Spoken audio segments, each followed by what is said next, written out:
Hello, this is your host, Adam Graham, from Pretty Much the Present. And in this video, we'll be bringing you a compilation of old-time radio detective podcasts from 2010. The podcasts are appearing, for the most part, unedited, except for some extraneous or repetitive elements that are being removed because this is a compilation. As I said, these are old, so any websites or offers mentioned may not be valid at the time you're listening unless you find them on our website currently. Now, with that said, here is a week of old-time radio detective podcast.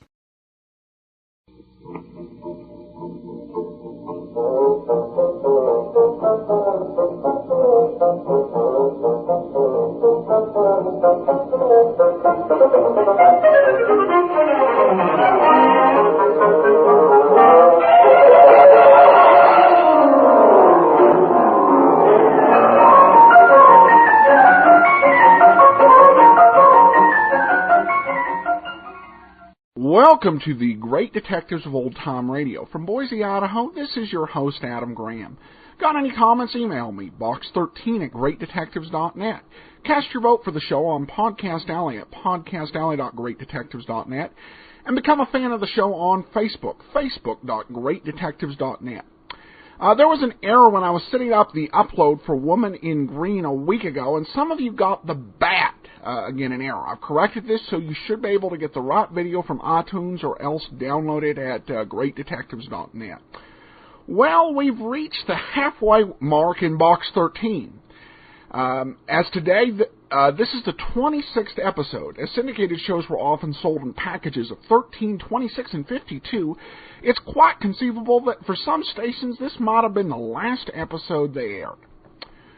Well, we're going to go ahead and take a listen to it, but before we do, I do want to encourage you as you make your travel plans for 2010 and get ready to go out in the summer, go to weddings and to go on vacations. Remember, JohnnyDollarAir.com, which is Priceline. You can name your own price on hotels, airline tickets, rental cars, as well as being able to choose from several published specials. In the past month, we've had a couple people avail themselves of JohnnyDollarAir.com, and I encourage you to do the same so that you can save money in this tight economy as you make your travel plans. All right, well, let's go ahead and take a listen to the 26th episode of Box 13, Delinquent Dilemma.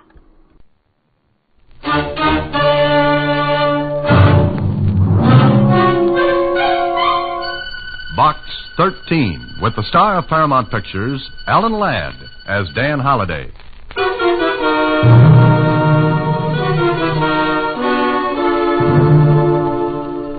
Box 13, care of Star Time. I don't know how to ask you to do this for me because I don't know who you are, or whether you want money to help me.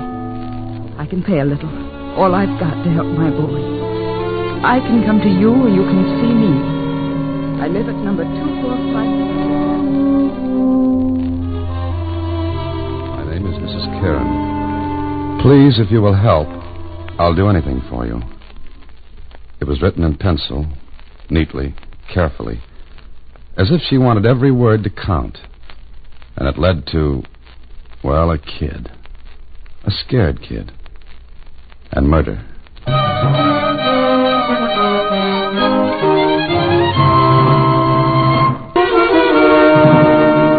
And now, back to Box 13 and Dan Holliday's newest adventure, Delinquent's Dilemma.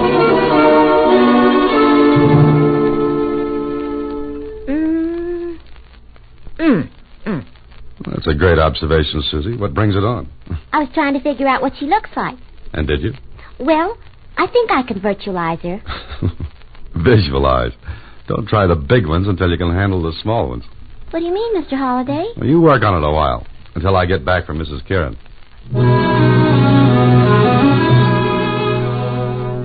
Number 245 Sanders Avenue was right in the middle of a soot-blackened neighborhood on what is known as the other side of the tracks. I had no trouble finding the mailbox marked Kieran, or the flat with the number 4 painted in white on the door. I knocked. Mrs. Kieran let me in. She was about 45, worried-looking, and, well, she wasted no time. Will you help me? Maybe you'd better tell me how, before I answer that. I haven't much money, and Money doesn't matter, Mrs. Kieran. Just tell me what you want. You don't take money? No, that's right. But I don't understand. I'll explain later. First, let's hear what you've got to say. All right. It's about my boy, Biff. Biff? Nickname? Yes. His real name is Reginald. Oh. Mr. Holiday. Dan for short. Thank you. Well, he's in jail. Biff is. Why? For stealing. Mrs. Kieran, I'm not a detective. I never work against the law. I know that sounds, well, stuffy, but that's the way it is. Biff didn't break the law. You said he was in jail. I know he didn't do it. Do what? He was arrested 2 days ago. Somebody broke into a store and robbed a cash box. But why was Biff arrested for it? The owner of the store thought it was Biff. You see, Mr. Holliday, my boy, he got in bad company about a year ago. He was mixed up in something then. Oh, I see. So it looks bad for him now. But he didn't do it. When they arrested him, he said he didn't do it. Well, does he have a lawyer? He doesn't need one. Oh? Why not? Because now he says he did it. Let me get this straight, Mrs. Kieran. At first he denied it, now he admits it. Yes. Well, maybe Biff realizes that he... Well... I know you think he knows better than to deny it. Something like that, yes. Go to see him. Talk to him. Find out for yourself. And if I decide he's guilty? You won't have to come back here.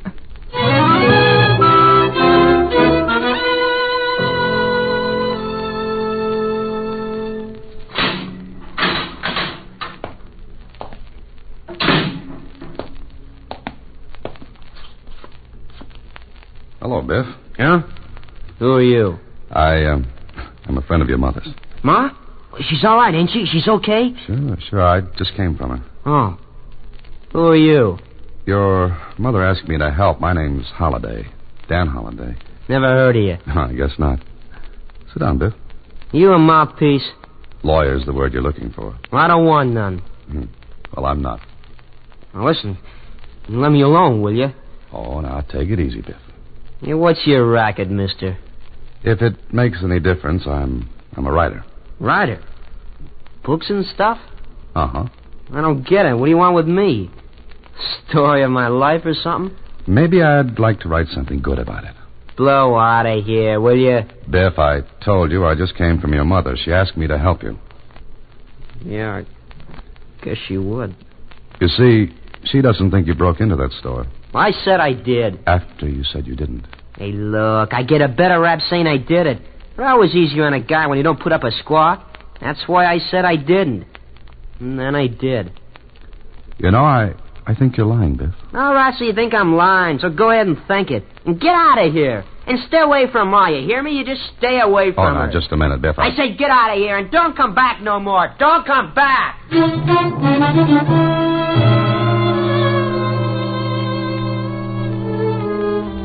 Well, I didn't know what to think. Biff was lying or he wasn't lying. That's a great thought. A big help. Then I called Kling and got him to find out a few more things for me, which I mightn't have been able to get without him. Yeah, I got what you want, Dan. Biff Kieran. Ah, that's the kid. Year ago, picked up for stealing tires. First offense, probation. Got in a couple more scrapes. Nothing serious until this. And if this is proved on him? Proved? He admitted it. Nothing to prove, Dan. He denied it at first. Sure. His alibi was that he'd been to a movie. Well, couldn't he prove it? No. Did he stick to it? Yeah. But all of a sudden, he admits breaking into that store. That's it. You're interested, huh? Yeah, I am. Why? His mother asked me to help. Oh? Now look, Dan. The kid's got into trouble. Sure, his mother won't believe. Most mothers won't, but... But this looks fishy. Why? Because if Biff admits this, he goes to prison. That's the general idea. But if he thought he had a chance to stay out, don't you think he'd try to fight? Maybe he's looking for a light rap. I don't believe that. You got any ideas? No, And I can't help. My department's homicide. Yeah, I know. Well, thanks for the information. Don't mention it. I'll see you later.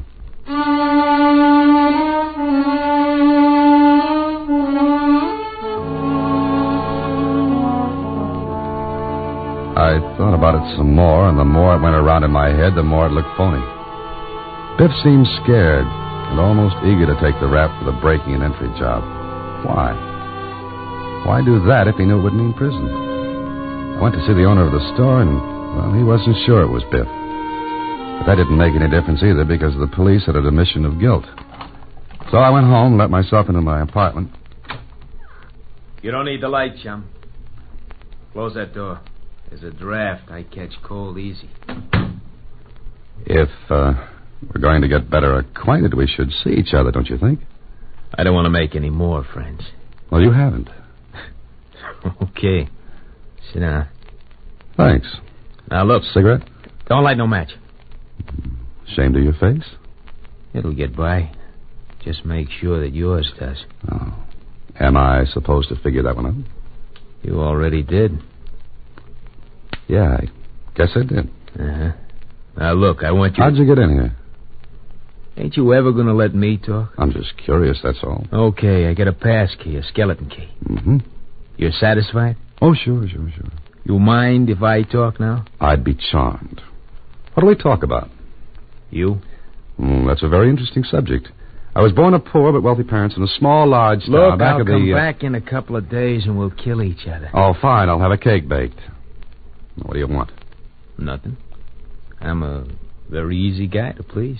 It's a virtue, and I take it you don't have many of those. Oh, you're awful impolite, Holiday. Oh, you know me. Uh-huh.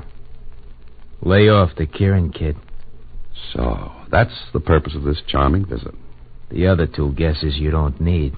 I suppose not. Okay. Just remember, lay off the Kieran kid. And if I don't want to? Answer me a question, will you? Gladly. Is a guy's books worth more when he's dead than when he's alive? Certainly. Production stops, limited supply greater than the demand. Okay. Just don't make your heirs rich people. And you could do that, Holiday. Real easy. Mm-hmm. It's something to think about, isn't it? Yeah. I'll stay right where you are. I'm going. Oh, must you? It's been so romantic, conversation with a mysterious stranger in the dark. Okay. I could have brought flowers, but you'll remember that a lot longer.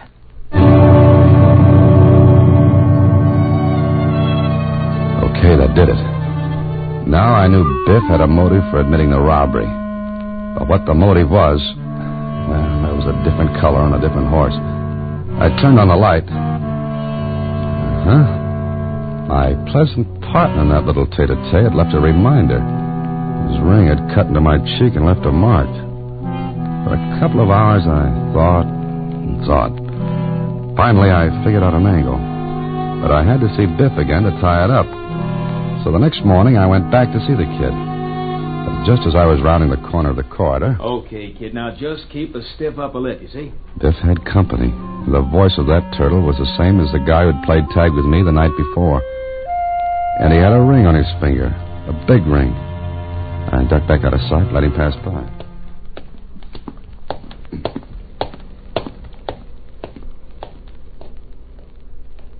Then I went to Biff.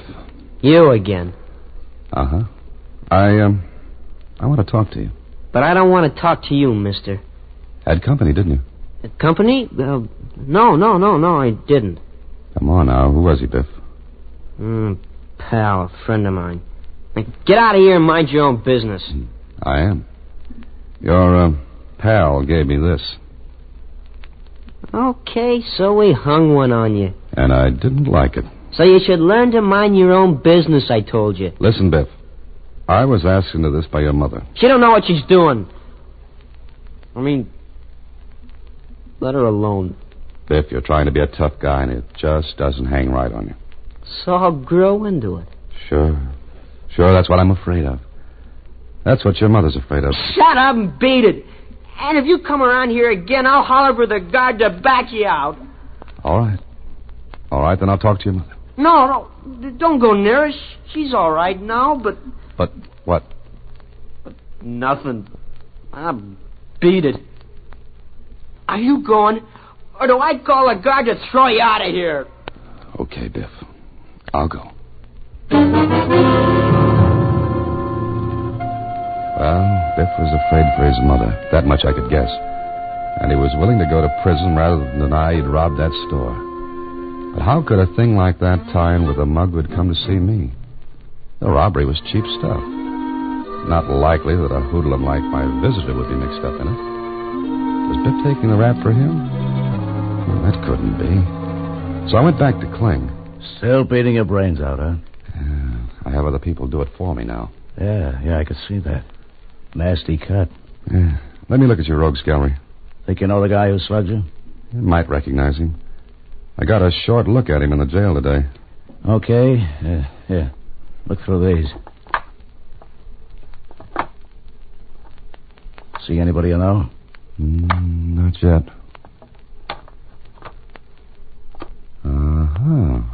You got it? Yeah. Who is this? That? Yeah, let's see. Name Gilly Sistro. Strong arm hood. Who's he working for? Freelance artist. Anybody can hire him. High priced? Not cheap. That explains it. It does? Okay, let me in on it, will you? Look, whoever's behind this didn't want to use any of his own mugs. So you hired this Gilly to intimidate me. I can pick him up for you. Huh? Scare the rest of them off? So, what's next? Besides, Biff's afraid for his mother, Kling. That kid's protecting her. Why, I don't know. If you make a move to pick up Gilly, that'll make Biff's mother a sure setup. That makes sense. Listen, do me a favor, will you? What? Just have one of your boys tail Gilly. When he lights someplace, let me know. Wait a minute. Now, you could get hurt. I was. What are you going to do? Stick my nose in where it belongs. I don't like Gilly. And I don't like what he stands for.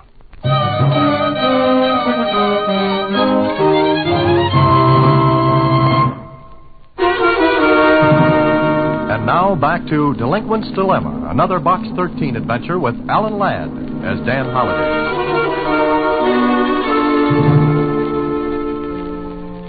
I waited, and finally it came. Call from Kling telling me where I could pick up Gilly.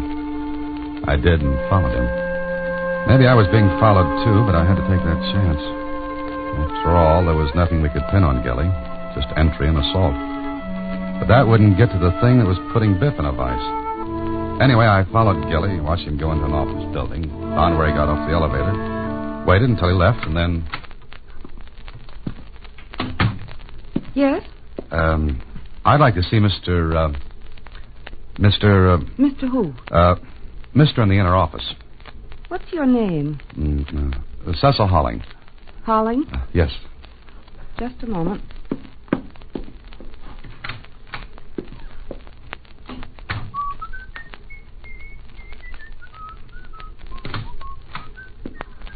Come in, please. Oh, thank you.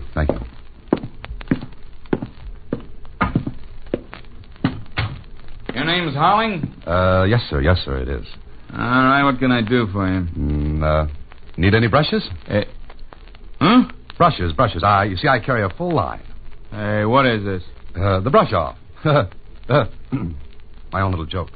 You crazy? Well, Mr. What's your angle, Holling? Oh, do I need one? Who sent you here? Nobody. I found it all by myself. Just stay right there. Eddie? Mac? Watch this character. Hello, Eddie. Hello, Mac. Now, talk, Mr. Holling. Okay, this is a gag.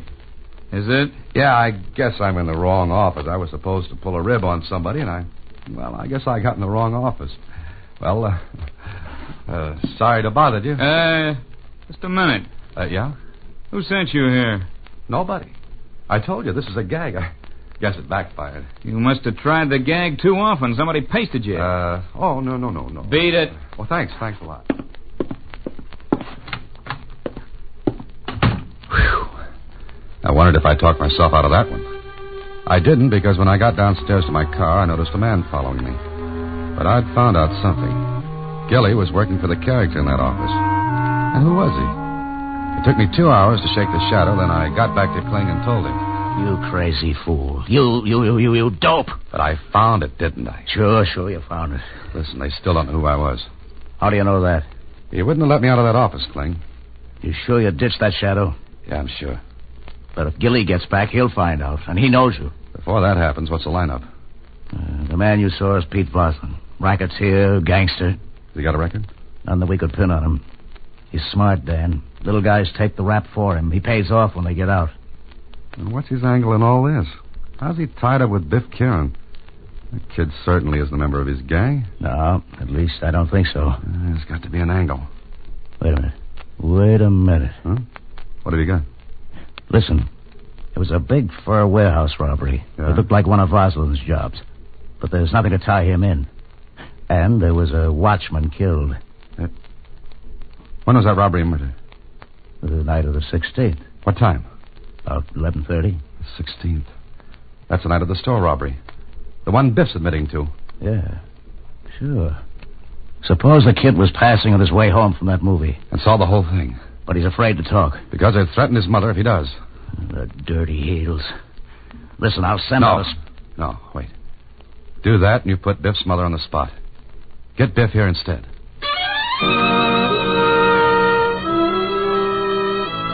I didn't dare go to Biff because, well, I might be followed.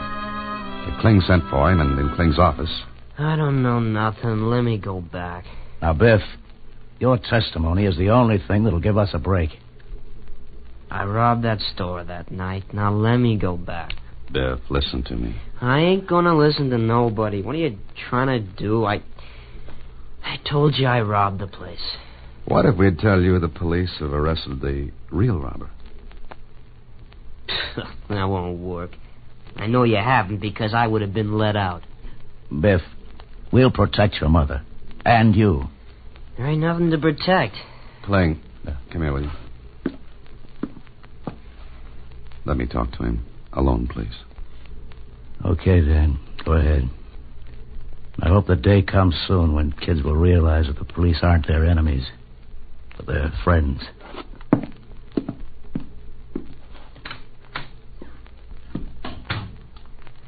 Ain't gonna do any good, mister. It's got to, Biff. Now listen. Don't say anything until I've finished, will you? Good. Now, you're protecting your mother, but you're also protecting something else. Huh? Mm-hmm. A gang of vicious men. You're protecting them from the law. You're protecting murders, Biff. You're giving them the chance to go out and do the same thing all over again. Don't you see that? I ain't gonna say nothing. All I want to do is be let alone. I want to go back to the jail. Now, let me go. Oh, please, Biff. You're about 16, and you've got a whole life ahead of you. But if you go to prison to protect crooks, what will you have? A record. Oh, sure, they'll say you didn't talk, you didn't squeal. They'll make a great guy out of you. But what'll it make of the men you're protecting? A bunch of arrogant, cocky parasites who got away with this? You shut up. You shut up and leave me alone. I ain't gonna say nothing. I ain't. Kling. Kling. Yeah. I'm finished. Okay. Sergeant, take the kid back.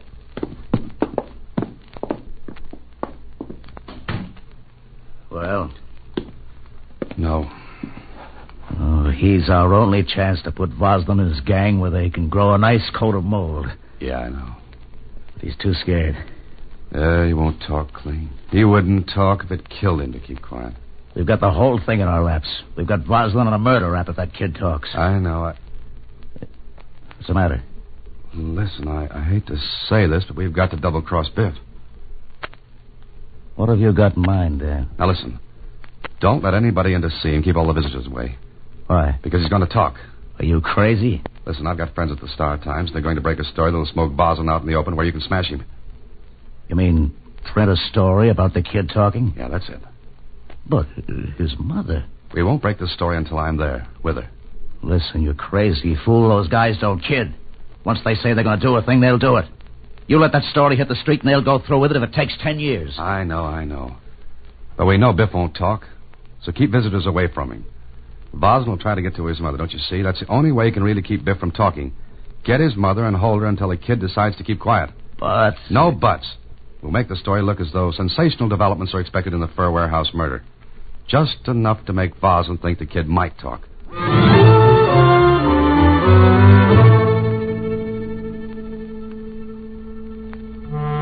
I went to the Star-Times and fixed up the story by promising the editor that the whole thing would be his front-page scoop, and on the level. I waited until the proofs were run, and the story was just what we wanted. Only a hint that developments were expected. Then I drove to the neighborhood where Biff and his mother lived. There were no police around. It had to look legitimate. Then I went up to Mrs. Kern. My boy. Poor Biff. You'll be all right. The story's on the street now, Mrs. Kern. And we should be getting company. Oh, I'm scared. Not for me, but for Biff.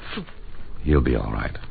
But they can't get to him, and when this is all over, they won't be able to. Well, what if something happens?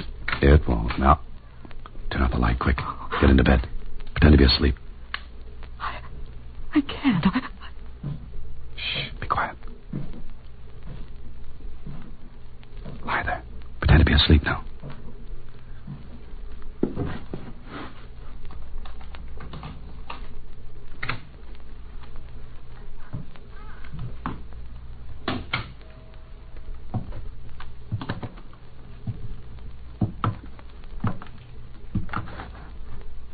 You, wake up. Come on, wake up. What do you want? Never mind. Get up, get dressed. Come on. Who are you? I said never mind, get dressed. My clothes are in the other room. Get them. Turn on the light. You don't need light. Go ahead, get your clothes. Yes. And don't close the door between the rooms. And stay in the light from outside and step on it.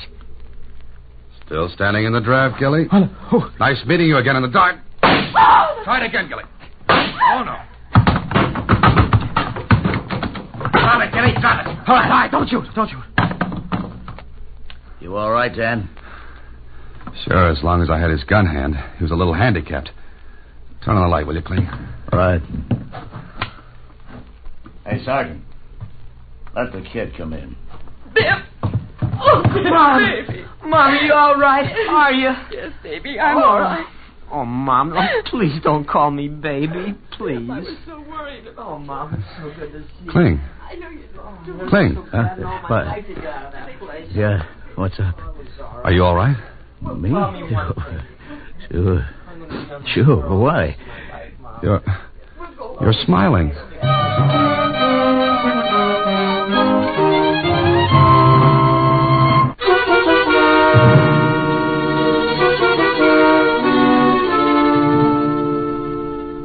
The grand jury returned a murder indictment against Pete Boslin and 10 others of his gang today.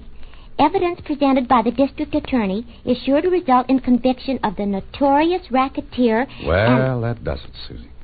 Gee, how did it feel to be alone in the dark with that awful man, Mr. Holliday? I didn't have time to think about it, Susie. How would you have felt? Well, Was he cute, Mr. Holliday? Oh. Good night, Susie. Next week, same time, through the courtesy of Paramount Pictures, Alan Ladd stars as Dan Holliday in Box 13. Box 13 is directed by Richard Sandville, with an original story by Russell Hughes, and original music composed and conducted by Rudy Schrager. The part of Susie is played by Sylvia Picker, and that of Lieutenant Kling by Edmund MacDonald. Production is supervised by Vern Karstensen. This is a Mayfair production from Hollywood. Watch for Alan Ladd in his latest Paramount picture. Welcome back. I love that conversation with Gilly. Truly a great hero on thug dialogue. Very hard-boiled. Also a nice message for kids about trusting the police that many of police shows, such as Dragnet, tried to communicate as well. Also, I do want to give a status update on the serials I've considered. I've added 3 more shows to those I've decided to do. Sam Spade, Casey Crime Photographer, and Christopher London. I don't say shows that I will do just because life is funny and you never know what tomorrow holds. But these are on my list. Spade was very interesting, and I have to admit that I was surprised by it. I think my big concern coming in after watching the Maltese Falcon is that Spade was the type of character I could imagine easily growing really old really fast. Because he could be just a little bit too cold. As played by Bogart, I thought the character was intriguing for a single episode, but trying to play it out over a whole series could be tough, because he could almost be borderline sociopathic. But I think Howard Duff and Steve Dunn in their portrayals really took the character in a good direction and really came up with a winning combination. So I'll look forward to that. And for those of you with the app, you can take a listen to the episode of Sam Spade I listened to before definitively deciding to go ahead and do it. And if you have the premium subscription, you can take a listen to samples from all three shows. And speaking of premium subscribers, I want to welcome aboard Nora, R.W., and Diane. Thank you so much for your support. You can sign up premium.greatdetectives.net. Also got a comment from Leslie in Australia who writes, "Congratulations on the growing popularity of the show. As a long-time listener, I'm pleased so many others are discovering the joy of old-time radio." Thank you, Leslie, and I appreciate long-time listeners like that. I got a comment when I posted the updated big list of detective shows. Steve writes on Facebook, "How about Rocky Fortune starring Frank Sinatra?" Of course, that was a total omission on my part. I'd love to do Rocky Fortune. And that one was added to the list as a yes. Before we do get into today's show, I do want to encourage you to remember the importance of getting a good deal on your next travel purchase. Go to JohnnyDollarAir.com, JohnnyDollarAir.com, which is Priceline, where you can take advantage of the Name Your Own Price feature, as well as being able to choose from several published specials. In these tight economic times, being able to control expenses is critical. So remember, JohnnyDollarAir.com. So now, let's go ahead, though, and take a listen to today's episode of Jeff Regan. This one is called The Man Who Came Back. My name's Jeff Regan. I get 10 a day in expenses from a detective bureau run by a guy named Lyon. Anthony J. Lyon. They call me the Lion's Eye.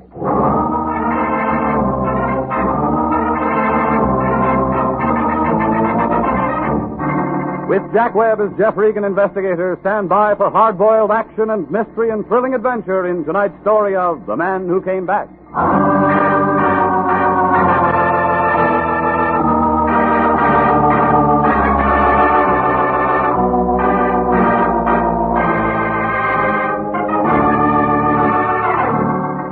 Well, this is the way it started. It was a hot Tuesday afternoon, about 4 o'clock. Melody was sitting at her typewriter watching a tired-looking fly crawl across the ceiling. She didn't say a word, just waved an arm in the direction of his door. Certainly we will, Mr. Brondike. Absolutely. Certainly. Yes, of course. Come in, Regan. Yes. All right, Mr. Brondike. Yes, you'll be there in an hour. All right, half an hour. Goodbye. Regan, you're it. I'm what? Here's his address. Name's Elmer Brondike. Has a real estate office in Altadena. Check came by a special messenger half an hour ago. It was late, but the bank tells me it's good. So you're it. You know, that's what I like, efficiency. It's too hot to be funny. I want you to hop out there and see what he's excited about. Didn't he tell you? Yeah, he's one of those nasty old coots. He didn't make much sense on the phone. Something about someone coming back. Besides, his teeth were slipping around. Yeah. Anyhow, it's a job. Business has been terrible lately. You know, I still want my expenses on that Tartaglia thing. Have you ever come up short with me? Yes, I have. You'll get all that's coming to you. When? As soon as Melody gets a bill from that hospital, because that's coming out of your check. Now, beat it out there and find out what this guy wants and call me if you're running into any trouble.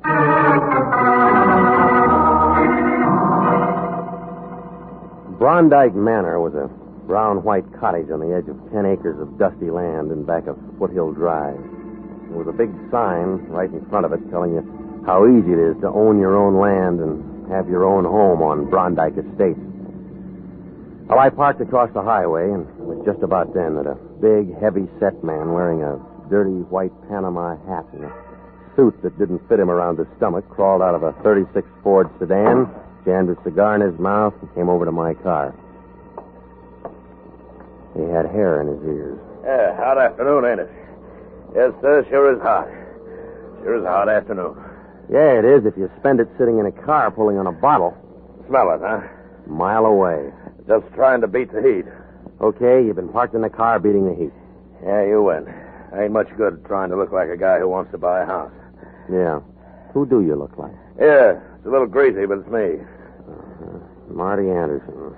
Confidential investigation. Guess I ought to have new ones printed up, huh? All right, you're a sleuth. How's business, Marty? Bunk. Too bad. You going in to see old man Brondike? Your nose is getting sunburned, Marty. I was just going to go in and see him myself when I spot you pull up. Recognize you from pictures in the paper last week on that Tartaglia thing. I figured maybe you and me ought to talk. Yeah. Hey, you make it tough for a guy, Regan. We're in the same racket. What you going to see him about? You said you were going in to see him. Well, I kind of changed my mind when I seen you. This is where I came in. Ah, you're a tough guy, Regan. You're a real tough guy, and a lot of people know it. But Marty Anderson's betting you're a dumb guy, too. A real dumb guy. Mm-hmm. See you around, Marty. I'm an old conk, huh? A fat old slub who couldn't get a trick as a housekeeper or a tail in a punk. Is that it? Well, you don't get too close. That's a real bad label you got a hold of. Okay, Regan, okay. You're young and tough, but you just keep my card, wise guy. You'll want to see me. You'll want to see me before it's all tied up.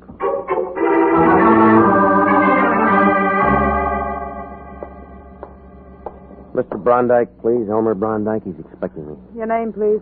Regan. Mr. Regan. R-E-G-A? No. You don't have to write it down, lady. And your business? Private. I'm afraid I'll have to know a little more than that, Mr. Regan. Is it always this hot in here? Yes, and I'm sick and tired. Look, just flip your switch and tell him I'm here, will you? He sent for me. Wait a minute, please. Well, what is it, Connie? There's a Mr. Regan here, Dad. He says he's expected. I don't find him listed on your appointment book. Don't be an idiot. Send him in. Let me go in now, Mr. Regan. Yeah, thanks. Is he always like that? Most of the time. Other times he's bad. High blood pressure? He's got it high, low, and in between. I hate him. A winner, huh? I'm sorry, Connie. That is your name, isn't it? Oh, on in before I quit. Don't just stand there. Come on in and shut the door. What took you so long? You're Jeff Regan, huh? You don't look much like a private detective to me. Sit down. Where'd I put that thing? Over there by the inkwell. What?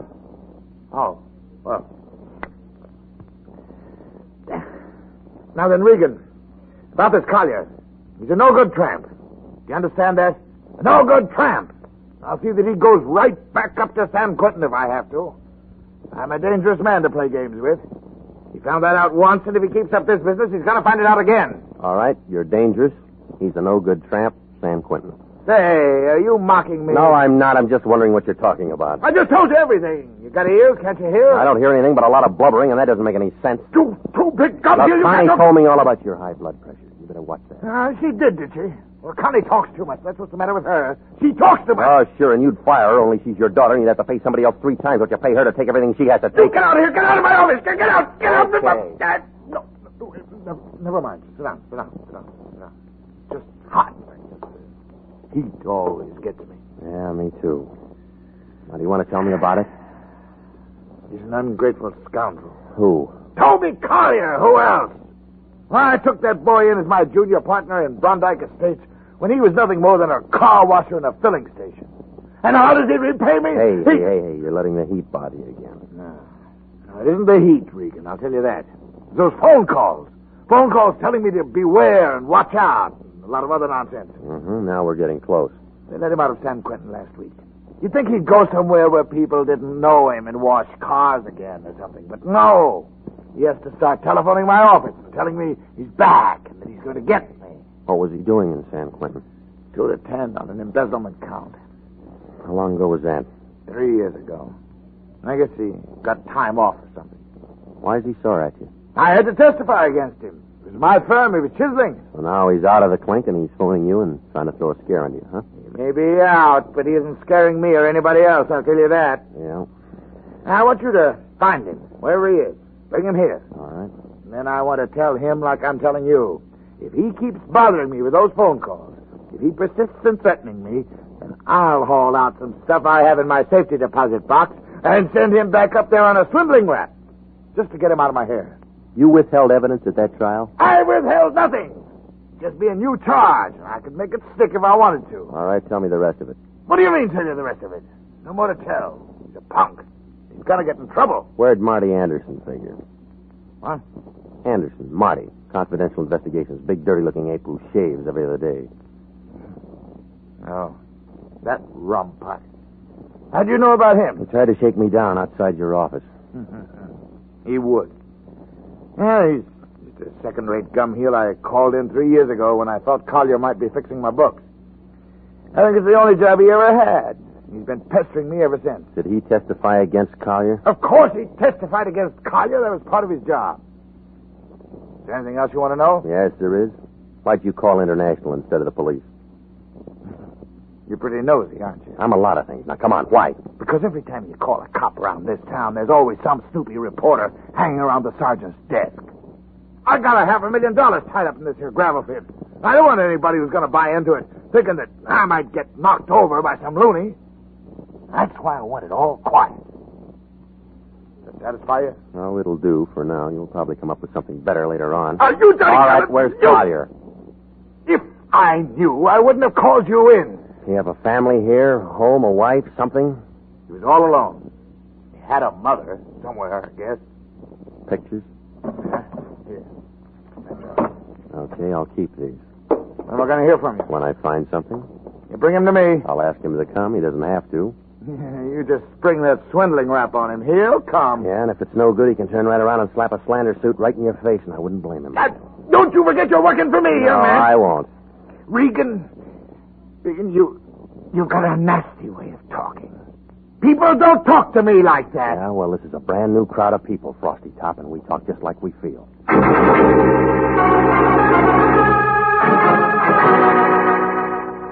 Down at the City Hall, they didn't have anything on Toby Collier, except that he'd been released from San Quentin August 10th. From there, I went to the parole board office, but it was closed by that time.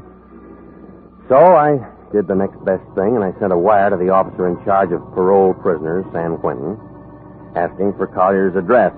Then I dropped into the Times office, and I looked up the story of the trial. It was a page 3 item for 2 days, a second section filler for a week. After that, nothing. There were no pictures. But it did give the name of Collier's lawyer, a man named Alan Nordale. The phone book gave him an address over on Kingsley. That you, Millie? Hold on just a minute. I was just trying to get my dinner over before you should. Who are you? Mr. Nordale?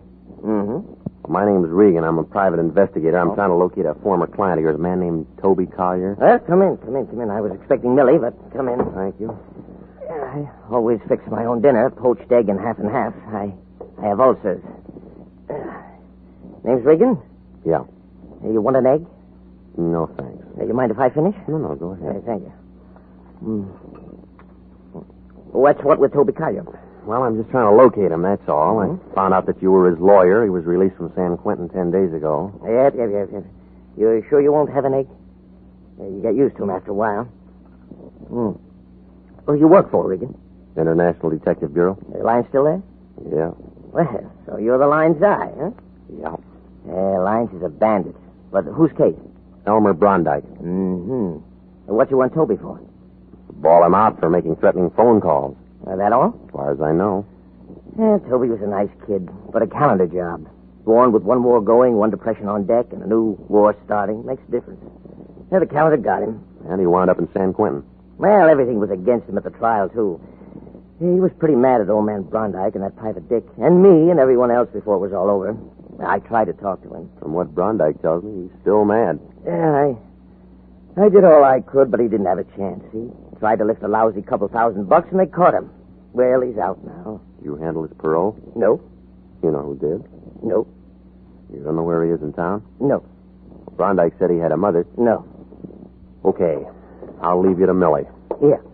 If we play records, Millie used to be a violinist. Sorry I'm no help. Regan, if you find Toby, I'd like to see him. Why? Oh, I don't know. Maybe I just want to see what 3 years in the pen does to a man like that. Yeah, I'll bet you do.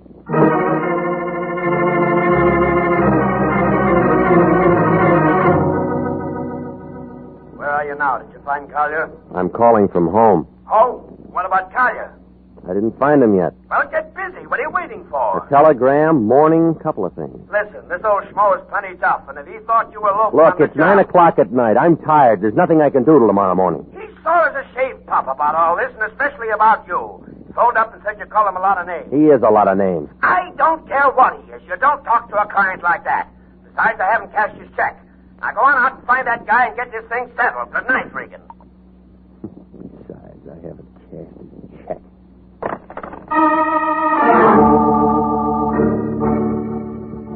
Well, I just set down the phone and started at the door when it happened.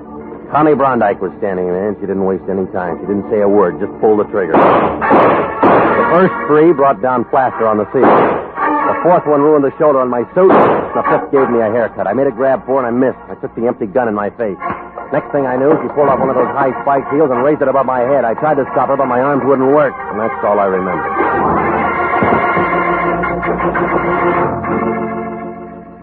You are listening to the story of the man who came back. Tonight's adventure with Jeff Regan, investigator. They're still available for qualified nurses. Yes, the Army Nurse Corps Reserve still has commissions available.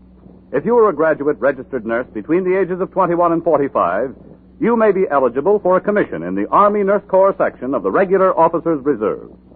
Those who meet the high standards and qualify to serve with this fine organization may elect active or inactive status.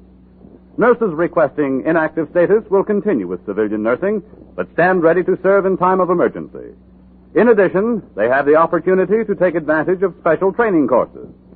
Nurses who request active status enjoy the same privilege of all other officers. Graduate work is provided at the Army's most modern teaching centers, and the nurses obtain educational experience that benefits them in both civilian and military nursing. If you believe you qualify for a commission in the Army Nurse Corps Reserve, apply to the Adjutant General, Washington, D.C. And now, back to the story of the man who came back and Jeff Regan, investigator.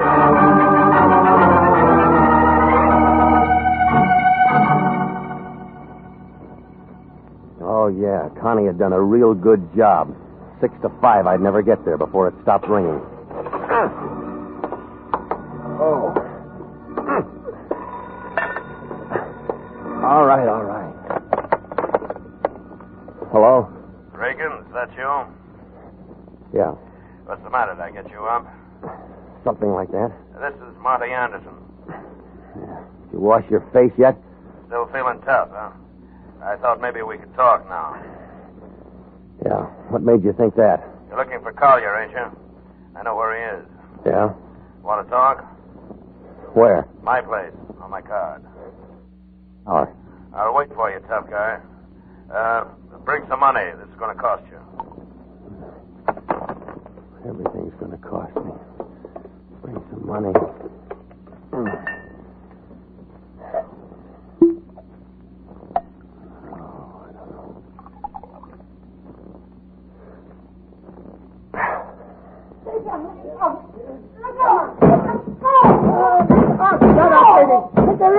Mr. Regan, it's me, Jake. You all right in there?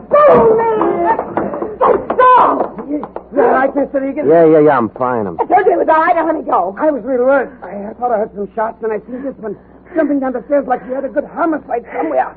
You sure you're all right? Go on me. Get your hands off All right, Jake, let her go. She's a friend of mine. You sure it's all right? Hey, you're bleeding. Look at the plaster. Ooh, them were shot. I thought they were shot. You let...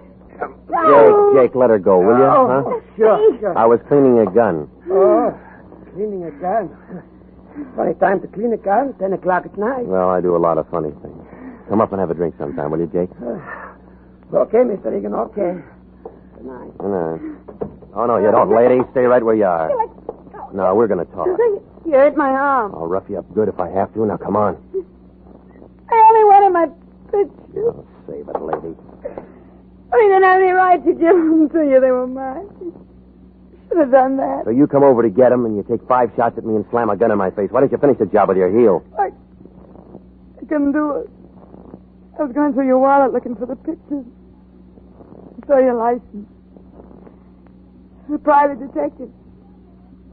You're looking for Toby, aren't you? That's why you had the pictures. It looks as though. Collier, your boyfriend? Yeah, we were going to get married. Only he went to the pen, huh? Those pictures. That's all I had left of them. He didn't write? No. You know he's out now. Yeah? Has he gotten in touch with you? Why should he? He thinks I was in on it. In on what? The whole dirty, rotten thing. Toby was framed. Dad hired that Marty Anderson to help him do it. How do you know he was framed? I've been working for my dad for 5 years. I see things. Yeah, I'll bet you do. That's the truth. Oh, yeah, everybody's full of the truth. All the liars are dead. Look at me. Go ahead and look at me, Mr. Regan. I'm not what you'd call beautiful. I ain't even pretty. I'm tall and gorgeous. No man would ever look at me twice. Toby looked at me. He loved me. What you going to do to him when you find him? Well, he's been threatening your father on the phone. I'm just going to take him there. Yeah, would you bring him to me first? Would you let me talk to him? Why? Because maybe I can hold him in my arms and make him forget all his hate and everything he's gone through. Maybe he'll still love me. We can go away together and get married. You know where he is. Can you find him tonight? Maybe. You gonna help me, mate? I got to see a man. Guess I went kind of crazy tonight, huh? I don't know. I've been thinking about him so much lately. Yeah. Well, next time, give me a little thought, will you? Good night, lady.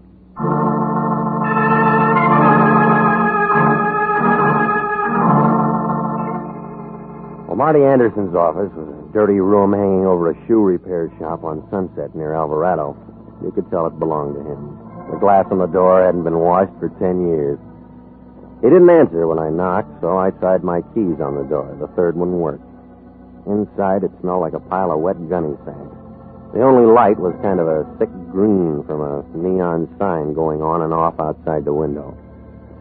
There was an old army cot in one corner, and right in front of the window, a big black roll-top desk and a cracked leather chair. He was sitting there looking at the neon light he couldn't see anymore. One dirty hand was on top of a scratch pad near the phone, and the other was inside his coat. When I pulled it out, it was covered with blood and the rest of a pint of cheap whiskey.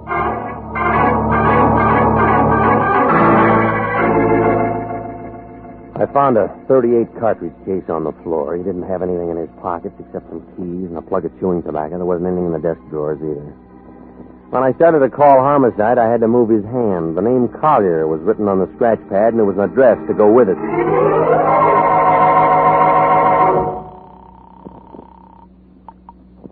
Police Department 24. Extension 2521, please. Homicide, Chandler. Lieutenant Wendetti. Off tonight. Who's calling? All right, take this down, Sergeant. Shoe shop, Sunset near Alvarado. Yeah? One flight up. Yeah? Office. Belongs to a private detective named Marty Anderson. Yeah? Got all that? Yeah. He's dead. What? Hey, who is it?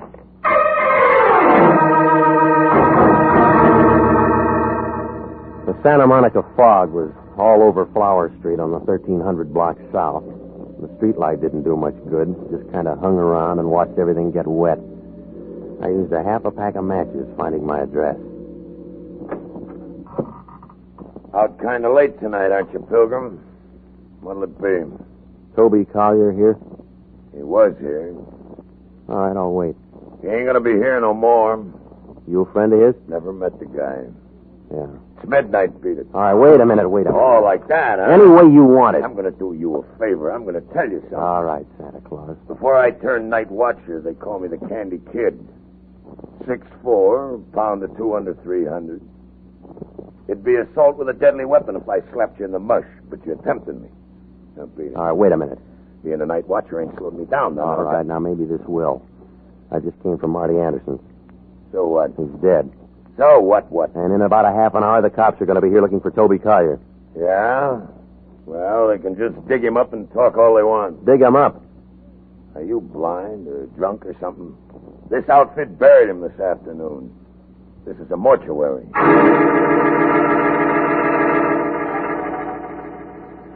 Well, when I got home, she wasn't there, but a telegram was there. It was a long answer from San Quentin telling me how Collier had been brought to Los Angeles on a stretcher and the hospital that he was in, and a lot of other things. It took me 20 minutes to get out to Aladino, but I was too late. Well, her aim was a lot better this time. By the time I got through the door, the old man had dropped his gun and was kind of hanging onto a piece of drapery by the window. Got it. They'll get you for this. They'll get...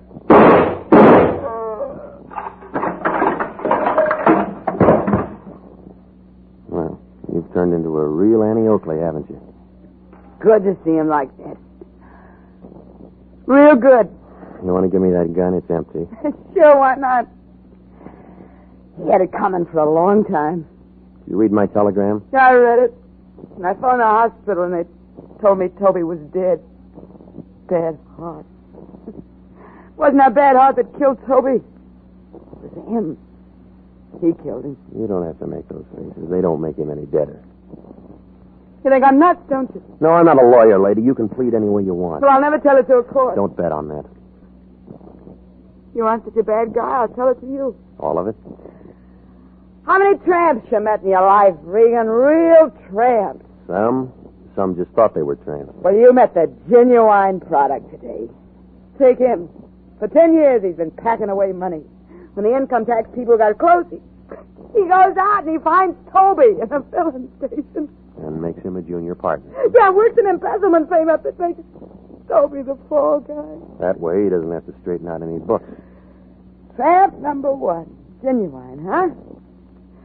And then there's number 2, a private dick named Marty Anderson. Pig. Well, he's dead. Somebody shot him tonight. Yeah, he did it. The only decent thing he ever did in his life. Marty was in on it. He testified against Toby in court. But Marty wanted money. All the time for the old man killed him. And it was supposed to look like Toby. Only Toby was dead. Yeah. Toby was dead, and he couldn't kill anybody. When you find out about Toby, you come back and you do some shooting yourself, don't you? You killed Toby. At the morgue, they told me it was his heart. His heart, soul, everything that made him. He was on a hospital ward all the time he was in prison. He'd only written and told me. All right. Come on. He's going to take me down. Yeah. Don't make no difference now. This Toby, you must have loved the guy. I'd have died for him. Yeah, lady. I guess you will.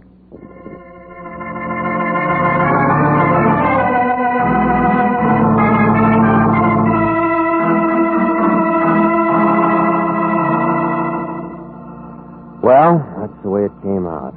Brondike killed Marty Anderson because Marty was trying to sell me what he knew about Collier's trial. Oh, Marty was a lousy private detective, making those phone calls and trying to make Brondike think it was Collier. Well, the Lion was mad because I phoned homicide and then ran away. He said it'd give the agency a bad name. And then he began talking the way he does. Funny thing about all this, Regan, those two going for each other? Yep. She was nothing to look at. Him, he was a smart guy. He wound up in prison, didn't he? Yeah, but he was a smart guy. He was just framed. Not many smart guys get framed. What do you mean? I mean, Collier sold out to Brondike, and then he made the frame deal. How do you know? Collier left a will. You think Eddie made a go of it? I mean, gotten married or something if all this hadn't happened? Nope. Why not? She went for him, and he went for her. Say, he didn't serve much time on a 2 to 10 rap. He must have had a smart lawyer. No, you mean doctor. What? He had a heart condition. He was dying. And they paroled him? They let him out to die. Well, they do things like that? Sometimes. No wonder he didn't write that dame. Yeah, what do you know about that? Nothing. You work on it. I'm tired. Good night.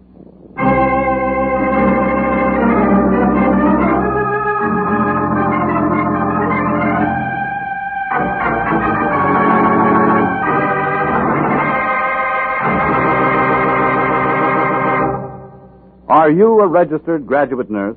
Do you know someone who is? Then please listen carefully to this important message. 29,000 nurses are needed to join the new Army Nurse Corps Officers Reserve. For the first time in history, Qualified nurses are given the opportunity of receiving a commission in the regular Army Reserve. These nurses will remain on inactive status, ready to serve their country in the event of an emergency. 4,000 of them, if they wish, may choose active duty. All nurses who receive reserve commissions will benefit from the opportunity for specialized training offered to them by the Army.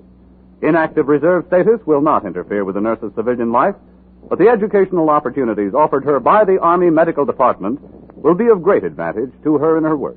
So don't wait. If you're a registered graduate nurse between the ages of 21 and 45, drop a card now for complete information to the Adjutant General, Washington, D.C.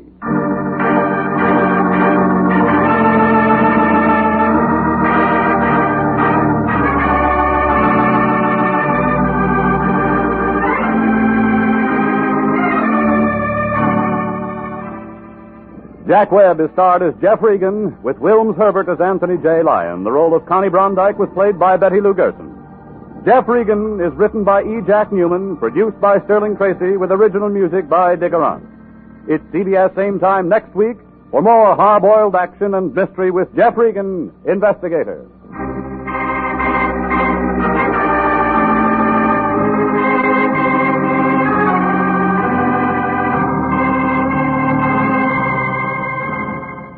If you like mystery, you'll be able to find out what makes a mystery when you find that clue with mystery man Ken Crossan and other famous mystery experts on most of these CBS stations Monday night at 8:30.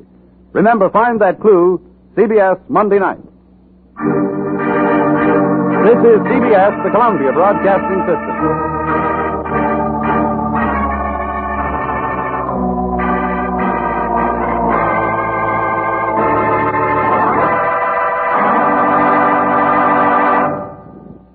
Welcome back, Pilgrim. Yes, they use Pilgrim again. It was interesting to have a case carry over from week to week in the consciousness of the characters. With the exception of Sherlock Holmes, it seems like detectives never get any notoriety for solving these big cases. So that was a nice change. I do have to say that the Lion did have a point about Regan's client service skills. But you get what you pay for $10 a day plus expenses. Hospital stays apparently not included. The Lion can't expect a whole lot of politeness. Well, we begin with an email from a listener named Andrea, and I promise it's not just my wife emailing in. This is somebody else. I love the Great Detectives podcast. It makes my commute much more enjoyable. Something has been bothering me about Let George Do It since I started listening, but I couldn't put my finger on it. It finally clicked when I was listening to Jeff Regan last week. I'd heard a few episodes of George before your podcast and seemed to recall a different opening theme played on an organ. Do you know when they switched themes and why? Was it because of a different sponsor? Thanks and keep up the fantastic work. Andrea, thanks for the question. I can narrow the wind down for you pretty easily. The theme we're hearing continued until 1949. On January 3rd, 1949, the show debuted with an organ version of the 1948 theme, and we'll go ahead and play that.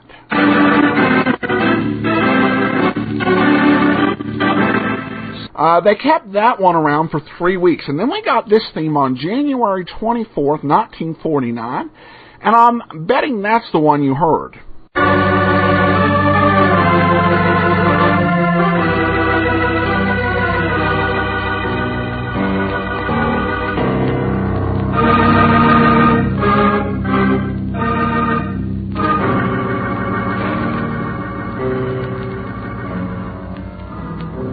Now, the why is a lot harder. Many of these decisions didn't have to do with changing sponsors.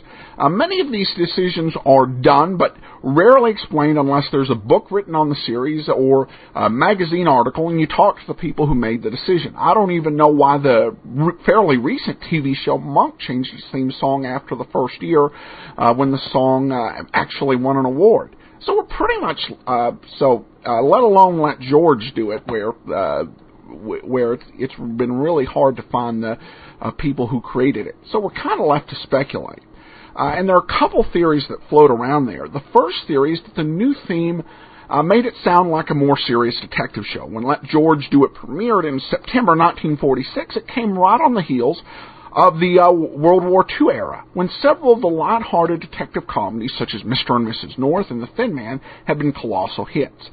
And the theme music chosen really fit a good detective comedy. However, you listen to other shows on this podcast, you'll notice that most of them try to convey adventure, excitement, or danger. And these were all Let George Do It's contemporaries.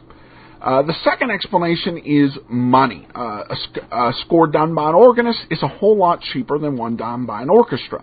I could kind of see both factors influencing here. To save money, the show could have began the new year with its theme on the organ rather than an orchestra, and then deciding that the old theme didn't sound as good on the organ as it did with the orchestra, they adopted the more serious theme that the show would carry for the rest of its run.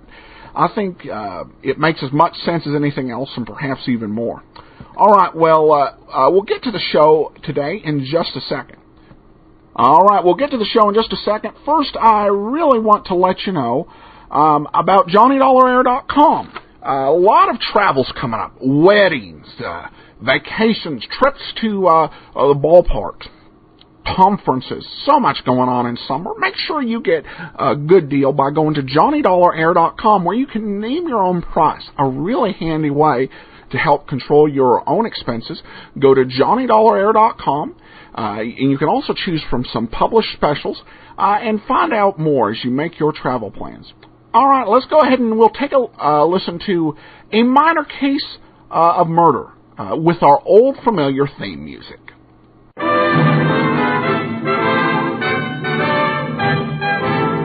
Standard of California, on behalf of independent Chevron gas stations and standard stations throughout the West, invites you to Let George Do It. A Minor Case of Murder, another adventure of George Valentine. Personal notice, danger's my stock and trade.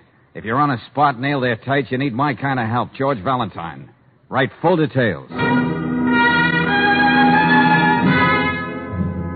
Dear Mr. Valentine, Esquire, one of the members of our Bearcat Social Club suddenly finds himself in a very embarrassing predicament. With more exactitude, he is in the can for murder. Now, knowing this fellow Bearcat as we do, we are convinced that he is innocent. Therefore, we are hiring you to prove same. As a starter, there is $100 in it for you. If that isn't enough, there's more where that came from. The address of our headquarters is 19.5 Duane Street, and it's signed Chuck Wilson, acting captain. George, this sounds like a letter a kid wrote. But to quote from this provocative communique, a fellow Bearcat is in the can for murder. That's not kid stuff, Brooksy. That depends on just how old this fellow Bearcat is. Oh, they get old early down there around Duane Street. Well, we haven't had a social evening in a long time, darling. Would you suggest we drop in at the club? With great exactitude, I answer. Yes. Golly, I hate to think where they dug up that money for your fee. Stop sounding like a policewoman, Angel. All the Bearcats just got together and raided their piggy banks.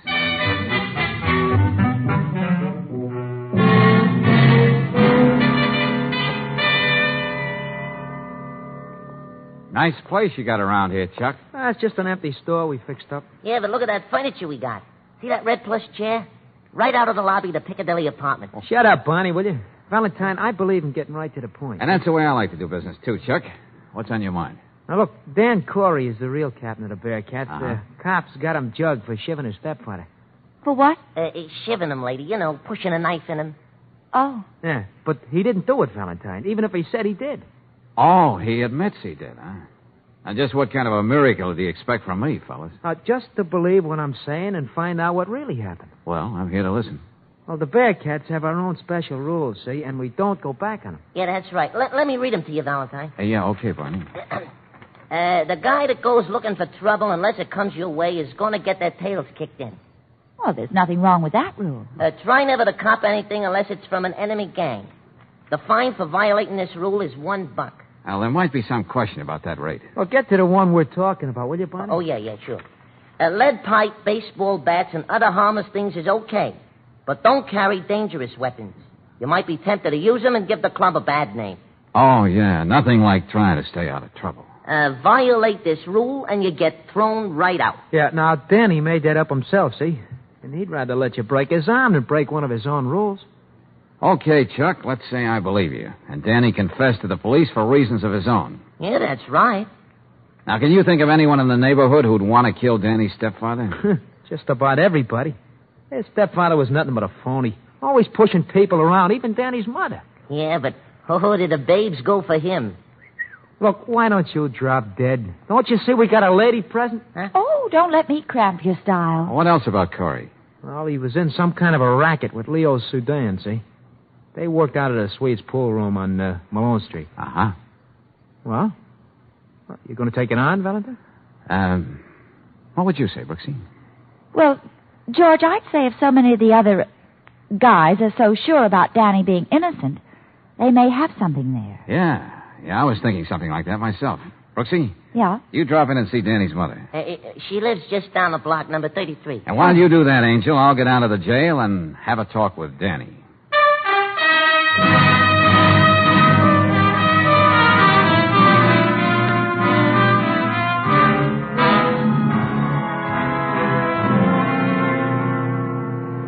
Just what did happen that night, Danny? The story's the same every time they make me tell it. I came home that night from the club. The key was in the door, so I just walked in. Yeah? Well, the man who married my mother was leaving. He had his bags all packed. I knew right then he was throwing her over. So yeah, I know. But how is it the police didn't find the knife? Well, I threw it in the river. Yeah? Why'd you go to all that trouble, Danny? And then walk up to the cop on the beat and confess? I don't know. I guess I was just half crazy. Oh, I see. So now you know. I don't think I know anything about you yet, Danny. I think you're holding out on me. All right, never mind about me. But do you think you're playing fair with Chuck, Barney, and the others? Think of those guys. Getting up all that dough and then hiring you. Well? They're nuts, all of them. And don't think I'm sorry for what I did. Corey had it coming to him. You don't treat any woman the way he treated my mother. I ought to know. After the swell way my real father always acted. Before he... All right, Danny. All right, take it easy. You're just wasting your time, Mr. Valentine. Forget it. Danny. I can be just as tough as you. I'll be seeing you, kid.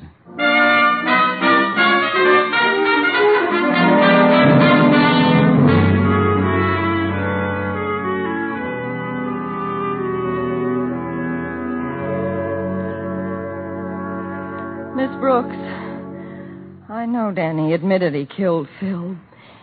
But if anybody's to blame, it's me. Oh, mothers have a habit of blaming themselves, Mrs. Corey. Yeah, but I knew how he worshipped his own father. And yet I married a man like Phil. A man who lived his days in a pool parlor. He wasn't the father I should have picked for my boy. But you had the right to make your own choice.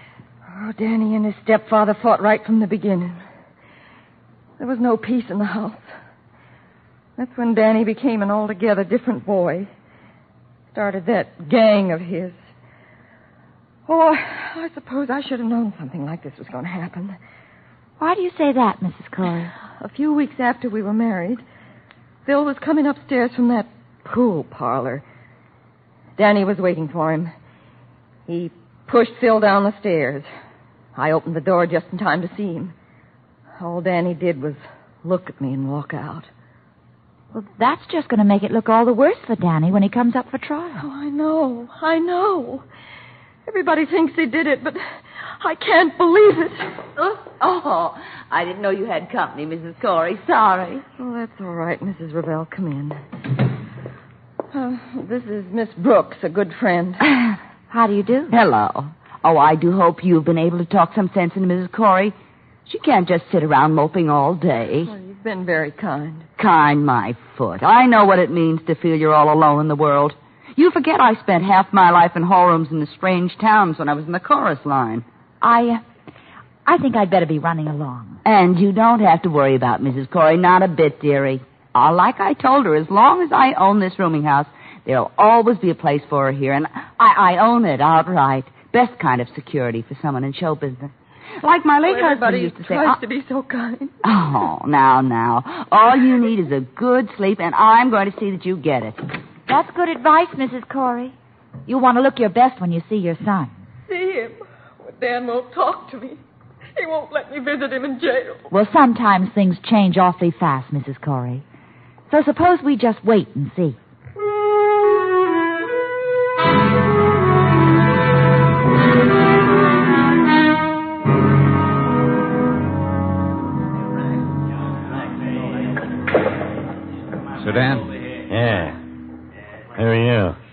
let's go somewhere and talk. I just see him in the middle of a pool game. What you trying to do, jinx me? Hey, wait a minute. How'd you know my name? I never seen you before. Yeah, I'll be right with you. I asked you a question, friend. Now, what gives? I thought we might have a little talk about what happened to Phil. You know, your business partner. You a dick? No. But I'm not just the inquiring reporter either. Okay, whoever you are. Scram. I got $5 on this game. What was the deal between you and Corey? The numbers, rackets, slot machines? What was it? I said beat it. Wouldn't you be at all curious if I told you maybe it wasn't Corey's kid who knifed him? Me? I ain't got a curious bone in my body. Okay. Have it your way, Sudan. But I think you can tell me a lot outside. I got one thing to tell you. This looks like the only way. Hold it. Get the pool cue down, Leo.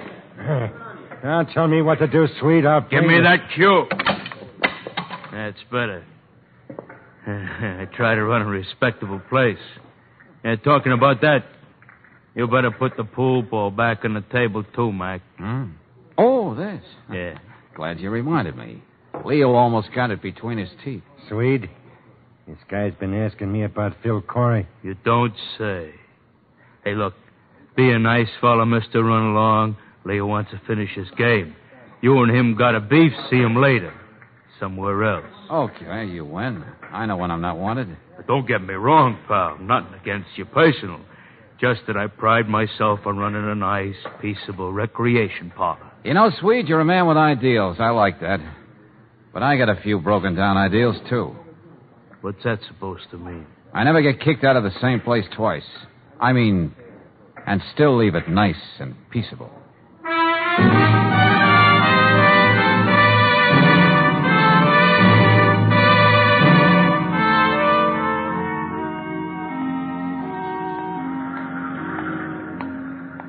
Hi, Valentine. Huh? Oh, Barney. Where'd you come from? Oh, I was in that alley there all the time. Oh? Yeah, I was waiting for you to come out of the Swede's place. Now, what do you call this? Bear cat protection? Oh, no. I just thought you liked some company, that's all. Hey, what are you carrying there, anyway? That's a camera. Yeah, you ought to see some of the pictures I took with it. Hey, that's a pretty expensive deal. Where'd you get it? Oh, don't worry, Valentine. It's mine, all right. Yeah, I can imagine. Now, what's the real gag, Barney? Huh? One of your club members going to be on my tail all the time? Oh, no, nothing like that. We know you can take care of yourself. I just happen to be loitering in the alley, that's all. Be quick, Valentine. Get this doorway. Hey, Barney, what is it? Don't ask me no questions. Come on. Hey, what the devil is this, Barney? Oh, you mean all that noise? Yeah. You're dragging me in this doorway. Boy, look at that car turn around. It's getting to work. I wish I could take a picture of it. Hey, what works, Barney? What's going on? Give. Well, Chuck figured you might be followed when you left the Swede, see? So the Bearcats were already on the roofs up and down the street. They must have seen that car was trailing you. How do you like that? But all that stuff out there on the street. Oh, the street cleaning department will clean that all up in the morning. Nothing but ash cans, bricks, cans of garbage, things like that. I suppose I should say thanks. We wasn't going to let anybody wake you over. And you notice we didn't use no guns or knives. Oh, yeah. Perfect little gentleman. Yeah, that's right. But what did you find out about Danny, huh? Nothing much, kid. Except now there are at least two characters who do anything to keep me from finding out what really happened to Phil Corey.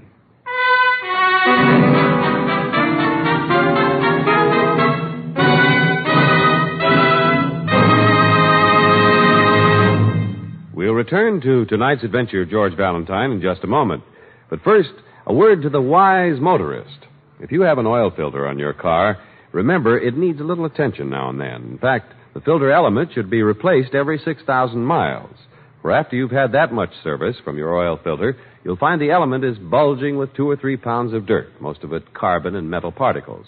And then it can no longer clean the engine oil. So to keep the engine oil in your car cleaner for longer periods, just make sure the oil filter element is replaced every 6,000 miles. It's another speedy service they're glad to do for you at standard stations and independent Chevron gas stations where they say and mean, we'll take better care of your car.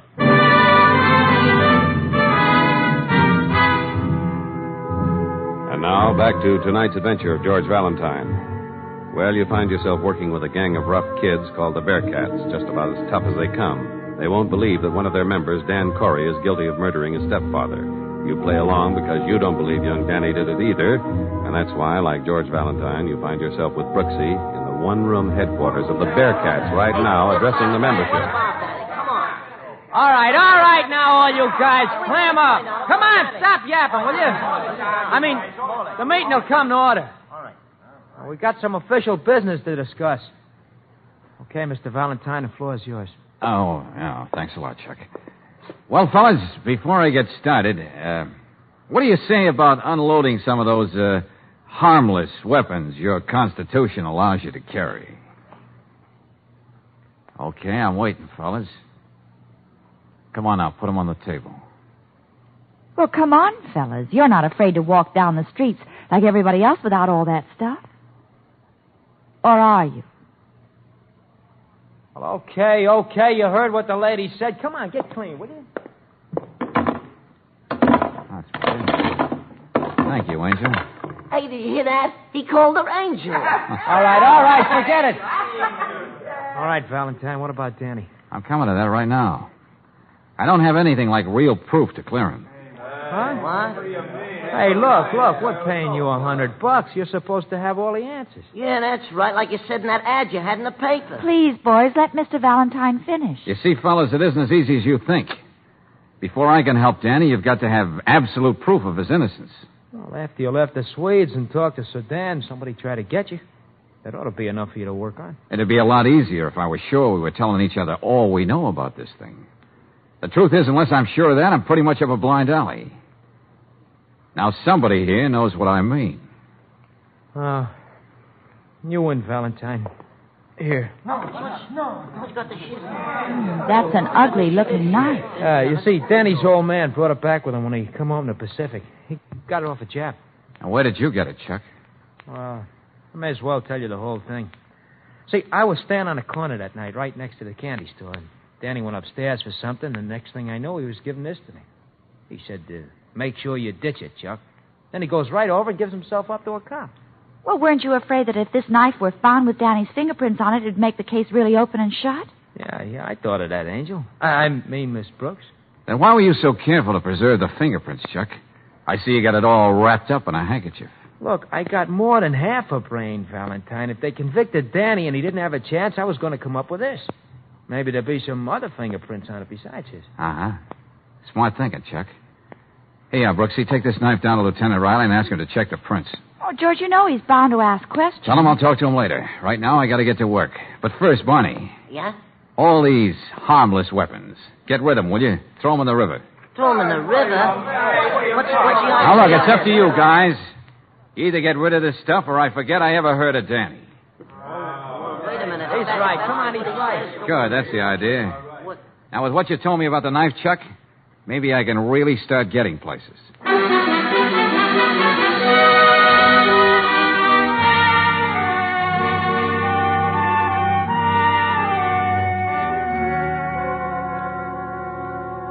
I told Chuck to get rid of that knife. What's he trying to do to me? Danny, wasn't that the knife your father brought back from the Pacific just for you? Oh, he brought back all kinds of other souvenirs, too. It was hanging over the mantelpiece in the front room. You were very proud of it, weren't you? I saw it hanging there, so when I got mad at him, I grabbed it and I let him have it. You're lying through your teeth, Danny. The police believe You're trying to protect somebody. You went right out and gave yourself up. But first you made very sure you got rid of the knife. Now, why? You asked me that before. Yeah, but this time I don't need the answer. So long, Danny. I'll still be seeing you.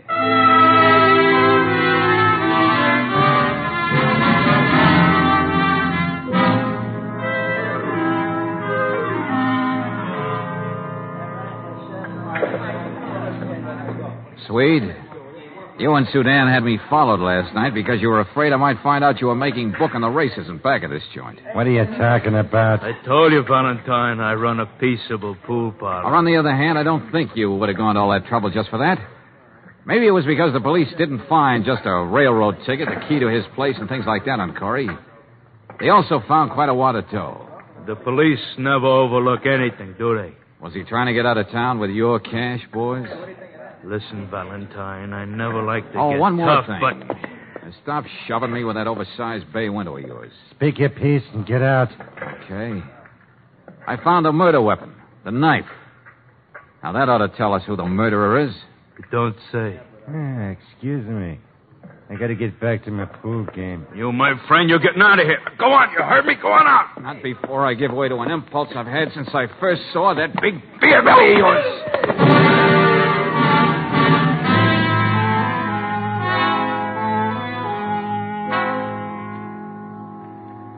Well, Brooksy, there's nothing we can do but wait here in the hall till Danny's mother gets back. May as well sit here on the stairs and make ourselves comfortable. Uh-huh. You don't know the job I had persuading Lieutenant Riley to let me bring this knife back with me. Why'd you want it anyway, George? Oh, just a hunch, Angel. May come in handy. About Danny. When they arrested him, all they found was a key to the door and a couple of dollars in change. But those fingerprints, I don't see how... Hold it, Angel. Oh, hello, Mrs. Corey. Oh, Miss Brooks. This is Mr. Valentine. Remember, I was telling you about him. Oh, how do you do, How do you do? Mr. Valentine? Now, look, Mrs. Corey, there's no time to waste. Dan's trial begins tomorrow. Oh, I know. That's why I've been out walking, trying to think what to do next. Mrs. Corey, your son thinks you killed your husband. Are you sure, George? What are you saying, Mr. Valentine? When he came in that night, your husband was already dead on the floor. Dan saw the knife. He was sure you did it. Oh, no. He knew the police had reasoned that only two people could be inside here along with Corey, you and he. So he took the blame. That's why it was so important to Dan to get rid of the knife. He didn't want any suspicion to point to his mother. But what am I going to do? I didn't kill Phil, and neither did Danny. Where were you that night, Mrs. Corey? A good, tight alibi would help. Oh, I don't know where I was. Just like today, I left the house and started walking. Didn't matter where. Phil told me he was going to leave me. I'd lost my son and my husband. I'll get him. Oh, sorry, Miss Corey. Seems I keep walking in when you have company. Oh, hello, Mrs. Ravel. Hello. George, this is Mrs. Corey's landlady. Oh, I'm glad somebody's with you. I wanted you to have this nice hot soup. Thank you. I didn't want to knock on the door and disturb you, but I didn't have my key. Now, just sit down and have some of this. Oh, Mrs. Ravel. Yes. I'd like to talk to you a minute. Could we go in the other room? Oh, I'll take that tray for Mrs. Corey. Talk to me about what, Mr. Valentine? Just a minute. Yes. Mrs. Ravel, I'm doing all I can to help Mrs. Corey and Danny. And I know you are, too. I've done my best. Well, maybe you can do me a favor. You know we found the murder weapon. Oh, you did? Well, I hope it means something. Something good. Yeah, I hope so, too. Now, here's what I'd like you to do. The knife is wrapped in a handkerchief. You'll find it in the desk of the store at 19.5 Duane Street, the Bearcat Social Club. What? I want you to go over there and get it and bring it back here. But why me, Mr. Valentine? Well, because I can't leave here, and neither can Miss Brooks. You see, we're expecting Lieutenant Riley of the police and a couple of other people. Now, if you'll do this little thing for me, you'll be saving me an awful lot of trouble. Oh, sure. But it'll take me a few minutes to make myself presentable. Well, take your time, Mrs. Ravel. The important thing is, what happens after you come back with that knife?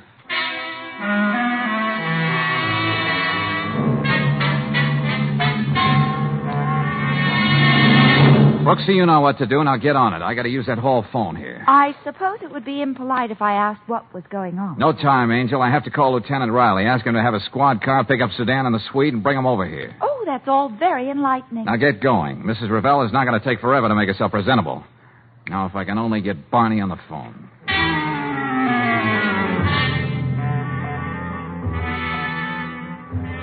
So be sure you got it straight, Barney. Remember, I'm depending on you. You're the only one who can do this thing for me. And get over here as soon as you can. So long.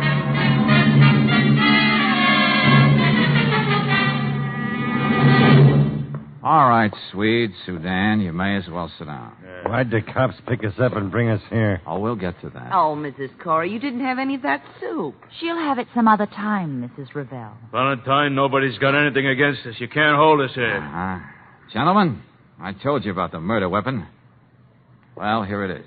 What are we supposed to do? Faint? Oh, Mr. Valentine, what is it? I can't stand this much longer. I hope you won't have to, Mrs. Corey, and I... Oh, there you are, Mr. Valentine. Took me a little time to get that picture developed. What picture, George? Hey, let me see that, Barney. There you are. Huh?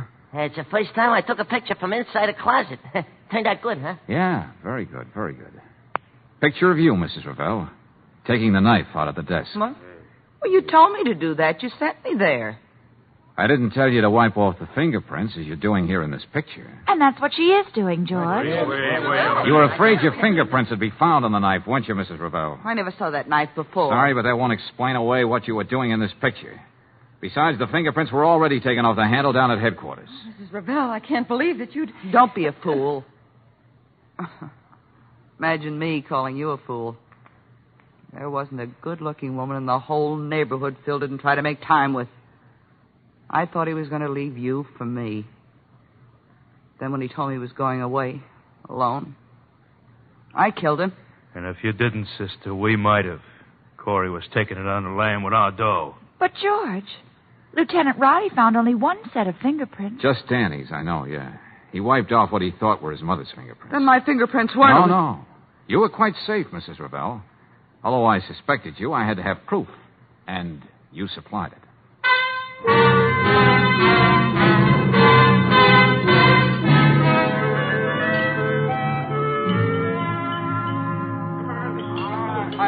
What are we waiting for around the whole... All right, now, all you mugs, clam up, will you? Hey, stop yapping. I mean, the banquet will now come to order. Hey, listen, before we get started, Chuck, I got something to say to Mr. Valentine, and I want the rest of you guys to listen, too, will you? Okay. I already told you, Mr. Valentine, how I feel after what you did for me, but there's something else. Nobody but you would have gone along with a gang like us. You believed everything Chuck told you. You trusted Barney and all of us. You stuck by us. I guess the Bearcats have been a little off the beam, but you can take my word for it. After this, we're going to straighten up and fly right. We're going to start a baseball team and use those bats the way they were meant to be used. Well, fellas, after that, I don't think there's anything to add, except, let's see. Sure. And don't worry about the food, Mr. Valentine. We paid for it with our own money. Sure. Mr. Valentine, how did you suspect that Mrs. Ravel anyway? Well, it was all a matter of keys, Barney. Whoever killed Corey had to be inside the apartment. Yeah? When Danny came upstairs that night, he found a key in the door. The police took it as evidence. Mrs. Corey had her key. Oh. Bill Corey's key was found on him, and you, Danny, they found your key on you and you were arrested. Now, the only person who didn't have a key, had to knock to get in, was, of all people, the landlady. The landlady? How do you like that? Order. Come on, everybody. Wait a minute. I got a motion, hey. What this club needs is an honorary captain. We already decided who it's going to be, huh, fellas? We already have. Oh, no. Now, wait a minute, fellas. You don't have to do that. After all, Sorry, Mr. Valentine. We was really thinking about Angel. I mean, Miss Brooks.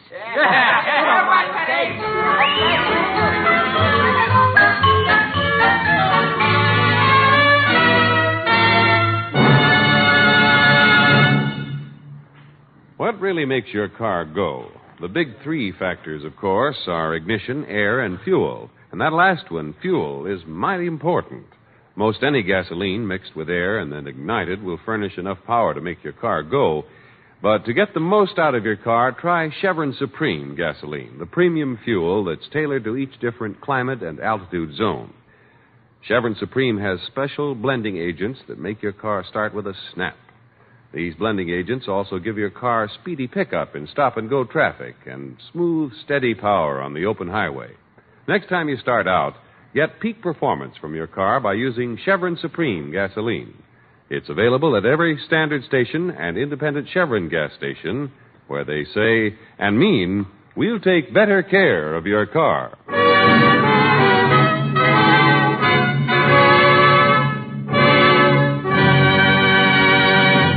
Next week, when you tune our way for another adventure of George Valentine, you'll hear... George, the woman's asleep. Maybe it'd be better if we came back in the morning. Brooksy, even when people sleep, they manage to breathe. Huh? Yeah. Oh. Look, George. Maybe this empty bottle on the bed table means something. I don't know. But this note does. When you will find me, I am dead. I could not tell you the secret of the Montoyas and go on living in peace and honor. Forgive me, Maria.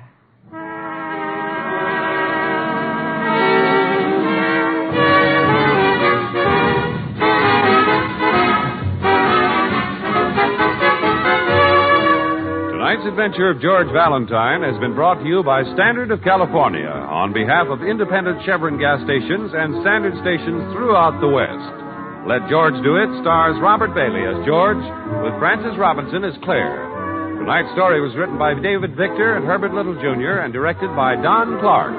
Also heard in the cast were Irene Tedrow as Mrs. Corey, Gloria Blondell as Mrs. Revelle, Tommy Cook as Danny, Tony Barrett as Chuck, Sidney Miller as Barney, Herb Leyton as Sudan, and Jack Crucian as Swede. The music is composed and conducted by Eddie Dunstetter. Your announcer, John Heaston. Listen again next week, same time, same station, to Let George Do It.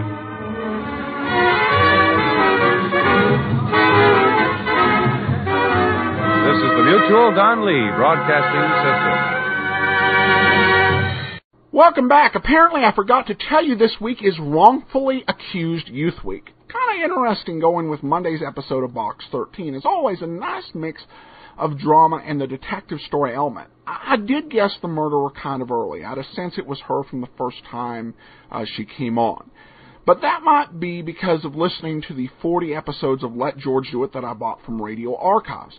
I've gotten used to the writer's willingness to make the murderers someone that most other mystery shows would only have as a background character. All right, well, we actually have a voicemail from Robert, so let's go ahead and take a listen.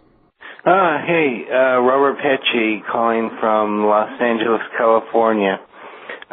Just want to thank you so much for your wonderful detective series. Back from the 50s. I believe they're from the 50s.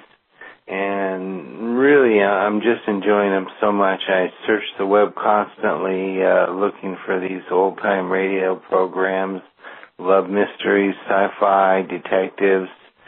So I was quite happy to find yours. And since you left a number, I just wanted to call and say congratulations. You're doing a great job. Really appreciate it all the way out here in Los Angeles. Have a good day, sir. Thanks for the voicemail, Robert. Actually, our shows so far have been from the 1930s and 40s, with the exception of a mislabeled episode from Sherlock Holmes. Next week, we'll begin to listen to some 1950s radio when Edmund O'Brien premieres Johnny Dollar.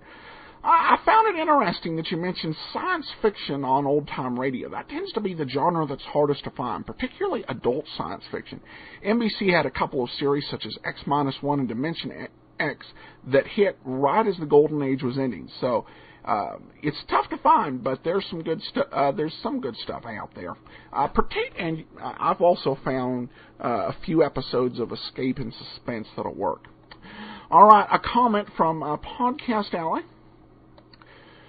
The original shows are terrific. The audio is very clear with few exceptions. Audience comments suggesting the original commercials and other air checks be removed have no appreciation for the context of old-time radio broadcast on the times in which these shows were originally broadcast, as evidenced by the in-program commercials, the national sacrifices that Americans willingly made during World War II, and the Korean conflict, such as rationing and planting victory gardens, are a fine example of a unified American public supporting a just cause that virtually every citizen believed in. This is true patriotism, unlike the rabble-rousing talk radio cacophony broadcast today, which aspersions on anyone that dares to disagree with the pundit host. Finally, consider cutting the commentary before and after each show. These tend to be long, unscripted, spontaneous thoughts about the cast and individual episode. While giving a rich context to the podcast and putting the episode in perspective, these comments could benefit from judicious editing to make them pithy and precise. Just one man's opinion. All in all, keep up the good work. You've provided my family with countless hours of wonderful entertainment. You've let me share with them my memories of listening to many of these shows when I was a youngster in the 1950s and 60s, listening to Johnny Dollar, Helen Trent, Gunsmoke, et al. With my dad was a great experience. Cheers. Thanks for the comment. I've tried to scale back at the beginning and to do a better job having materials in place to direct my commentary, but I think the spontaneity of the show adds to the charm. Or so the other comments indicate. However, I've always got to be mindful to keep everything balanced. Thanks so much for your comments and for listening. This week, I'm pleased that I was able to actually track down some much better audio for Sherlock Holmes than my usual source provides. This isn't quite CD quality, but you should notice a good uptick. All right, well, before we get started in the show, I do want to remind you about Netflix. Netflix gives you access to a world of entertainment for a low price, starting as little as $8.99 for unlimited movies. Go to greatdetectives.net, click on the Netflix link, and learn more. There's a whole world of entertainment waiting for you. But let's go ahead and we'll get into today's episode, The Eyes of Mr. Leyton. This episode from the life of Sherlock Holmes will be transmitted to our men and women overseas by shortwave and through the worldwide facilities of the Armed Forces Radio Service. Petri Wine brings you Basil Rathbone and Nigel Bruce in the new adventures of Sherlock Holmes.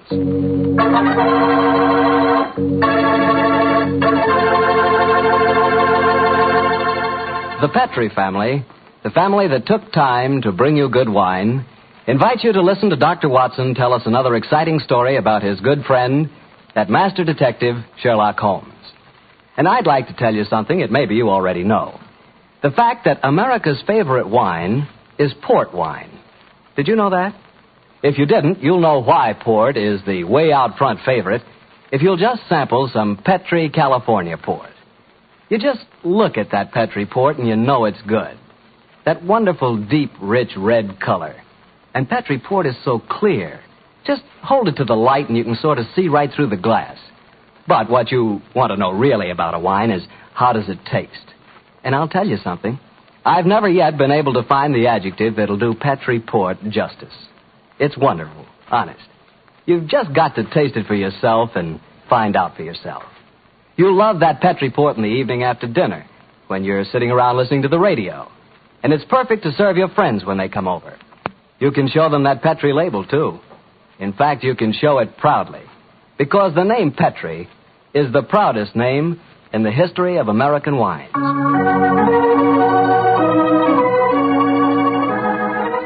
And now for our weekly doctor's visit. Let's see. No, Mr. Bartell. Don't say let's see if he's expecting us. You know I always expect you at this time on Monday evenings, my boy. So draw up your usual chair and settle down. Thanks, Doctor. That's it. All alone this evening, Doctor? Where are the puppies? Out on the patio. They had a most unfortunate encounter with a dead seal on the beach this afternoon.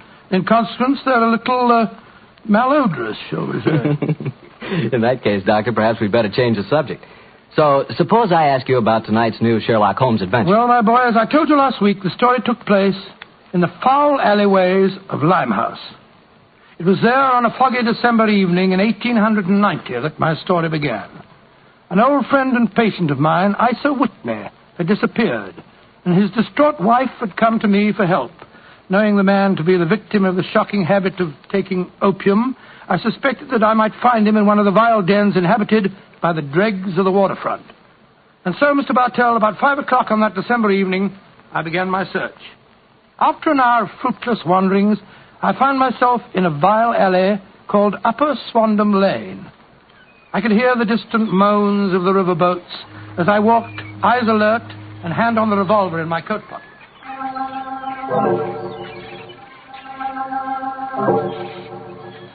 Suddenly, I saw a steep flight of steps leading down to a black gap, like the mouth of a cave.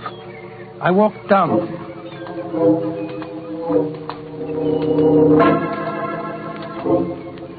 The steps were worn hollow in the center by the ceaseless tread of stumbling feet. I reached the bottom. A door faced me, and above it, a flickering oil lamp winked warnings at me. I found the latch and lifted it. The door squeaked open protestingly. And I entered.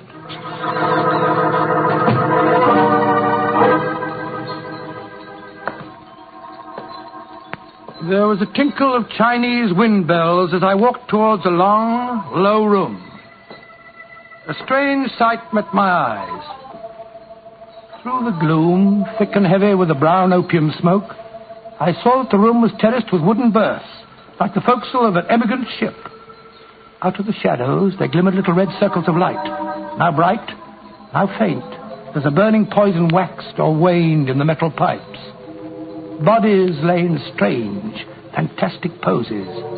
Bowed shoulders, bent knees, heads thrown back. The attendant came up to me with a pipe and beckoned me to an empty berth. I haven't come here to smoke your filthy drug. I'm looking for a friend, Mr. Isa Whitney. No, Mr. Whitney here. Oh, I'm going to search the place. You must not disturb the priest. I'm carrying a revolver, so you'd better not argue with me, my good man. Out of the way. I searched that filthy den, but found no trace of my missing friend. As I was leaving in despair, a long, shaking hand reached out and plucked at my sleeve.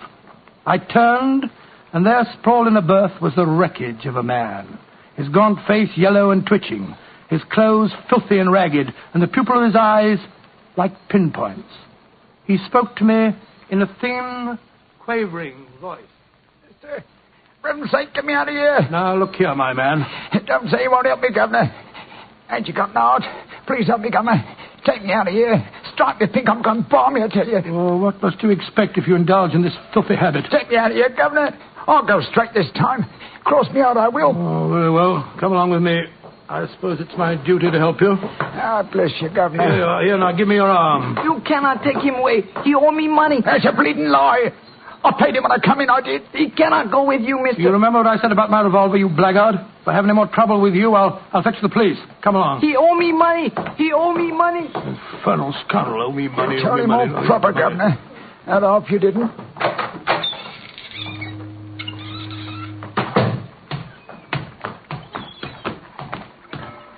Now, look here, my good man. I'll give you a square meal, some advice, and some medical attention. But the rest... Never mind the advice, Watson, but I'll take you up on that square meal. Holmes. Yes, I'm very glad to see you, old fellow. What brought you to that filthy den of iniquity?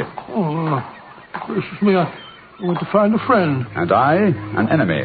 Your disguise is wonderful. It completely fooled me. But I'm afraid the proprietor was beginning to penetrate it.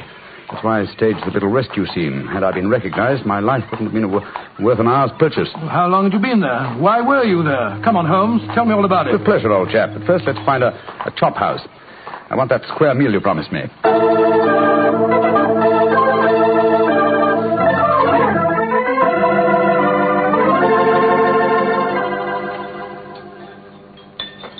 An excellent meal, Watson. Yes, you're surprisingly good for such a shoddy-looking place. Well, Holmes, now perhaps you'll tell me what you were doing in that opium den. I've already told you my story. I'm shadowing a most unusual criminal. A man who haunts the opium dens. Yet I know that he himself is not an addict. Oh, I don't see anything very criminal about that. He might be looking for a thrill, or perhaps he's one of those writer fellows or something. But this man pretends to be an addict. I've watched him closely. He fakes his smoking, and grease paint has enabled him to simulate the characteristic pallor of a drug victim. He even affects the typical mannerism of nose scratching, but it's his eyes that give him away. The pupils are wide open, I suppose. Exactly, old fellow. Whereas, if he were really addicted to the drug, they would, as you know, be contracted. I myself always treat my eyes with a special kind of drop on the occasion when, I have to enter these dens. Well, why does a man haunt an opium den in order not to smoke? That, my dear Watson, is the problem that I intend to solve. Well, perhaps the fellow's a policeman or a private detective like yourself, Holmes. I've already checked on those possibilities. No, Watson, I believe there is only one answer. I believe the man is planning a murder. A murder? It's a tempting setting for a murder. Your victim is an addict, drugged and helpless. Your witnesses are in an equal state of befuddlement. The proprietor is anxious to cover up the crime because of the police. Right, you. Yes, Holmes. Now, the question is, who is the intended victim? That, my dear Watson, is why I've been shadowing this man. Unfortunately, he was not present in the den we just left, but I intend to continue my search. Holmes, can I help you? My wife's away, you know. You know, it's a long time since we were on a case together. I shall be delighted, my dear chap. I've missed you sadly during the past few months. And are you, Holmes? What's the next move? Back to Baker Street, old fellow. My disguise is wearing thin, and I must contrive a new one.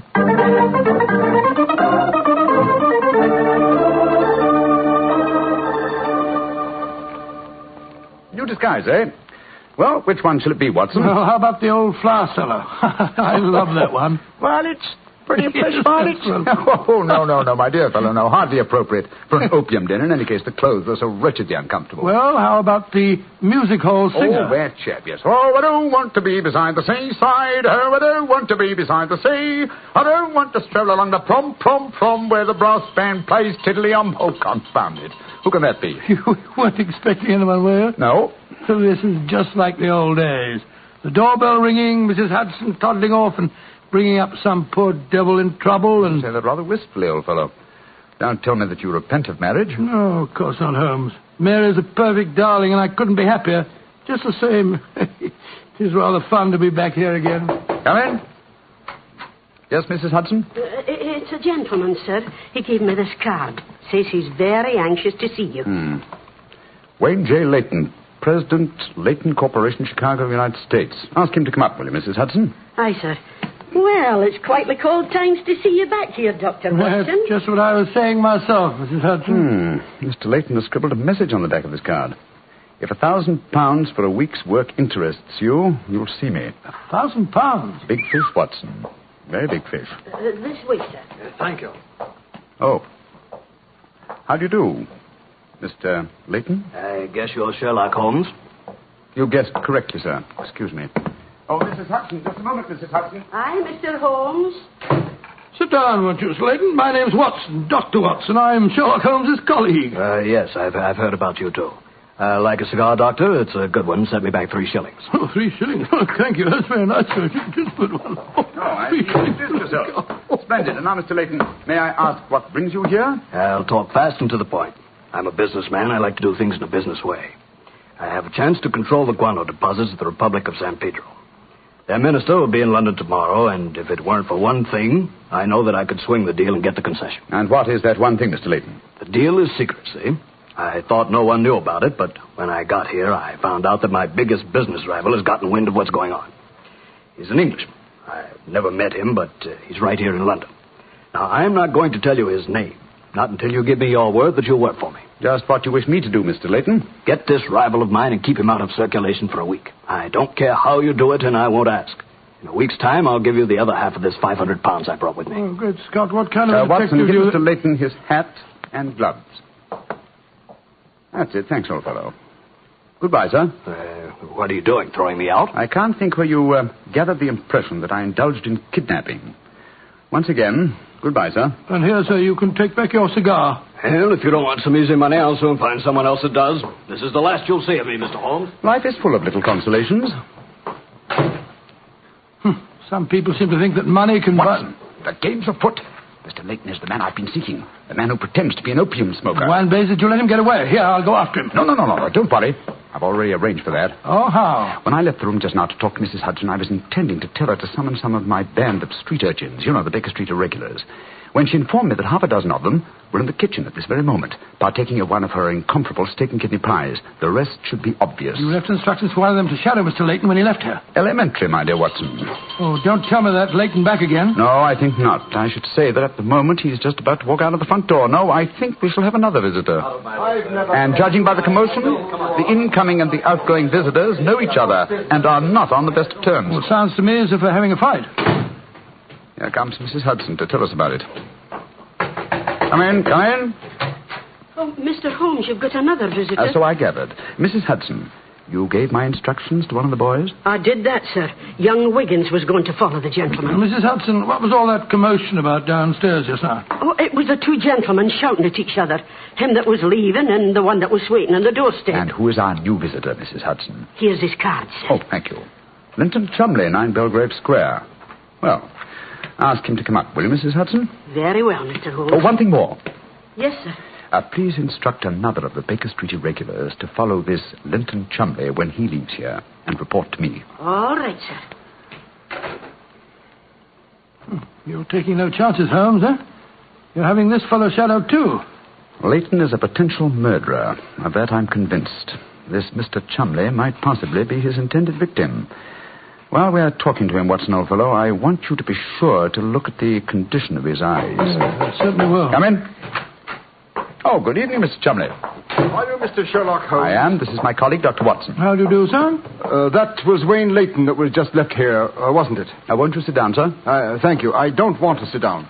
All right. You needn't answer my question, but I know it was Leyton.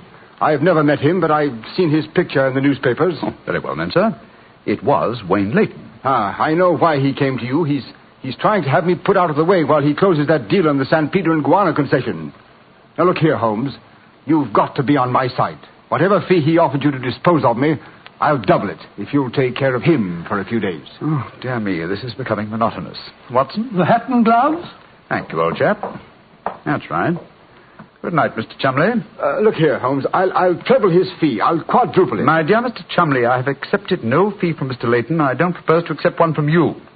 Your hat and gloves, sir? That man is out to kill me, Holmes. Well, if you won't help me, I'll go to the police. That's an excellent idea, Mr. Chumley. Again, good night. Did you notice his eyes, Watson? Yes, the pupils were contracted. He's obviously an opium addict. And also a potential corpse. What do we do now? Wait for the irregulars to report? No, you'll return home for your medical bag. I have a feeling that you'll need it before the night is out. Then come back here.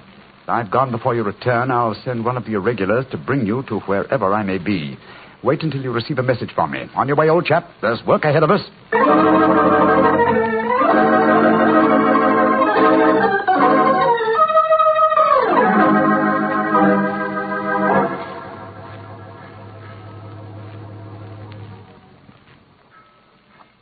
Wiggins, you're certain that this is the place that Mr. Holmes told you to bring me to? Oh, yes, Dr. Watson. The corner of Swanham Line and Brixell Street, Mr. Holmes said. Yeah, well, this is the spot, all right. I don't see any sign of him. Hello? This old woman coming towards us. So that's the disguise he chose. Oh, spare me a few coppers, will you, mister? My feet hurt something awful, and I ain't had a bite of food all day.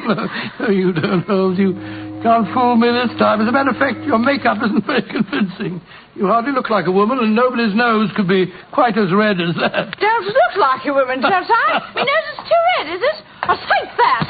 No, steady, look here. Might seem funny, but poor old woman whose plight had made her. I'm sorry, madam. I didn't mean to insult you. Well, matey, she gave you a bit of what for, all right, didn't she? Box your ears. No mistake about it. You mind your own business. And anyhow, why aren't you aboard your ship at this time of night? Because I'm not a sailor, Watson. It's Mr. Holmes. Great heavens, Holmes. I wish you wouldn't confuse me like this. I'd never recognized you. My dear Watson, when you're able to recognize me, it will indeed be the beginning of the end. When your eagle eye penetrates my disguise, I shall realize that my retirement is imminent. But enough of this. See that house opposite? You mean the ramshackle place with the broken tiled roof? Yes, I gave the irregulars instructions to let me know at once if our two quarries ever enter the same house at the one time. They're inside there now. I'm going in after them. Be careful, Holmes. I better come along with you. Can't I come too, Mr. No, Holmes? certainly not. Both keep watch outside. If I need any help, I'll smash one of the windows, and then you can come in after me. Wait here for me. I don't expect I'll be very long. I'll be here, Holmes. Don't worry about me. Just take good care of yourself.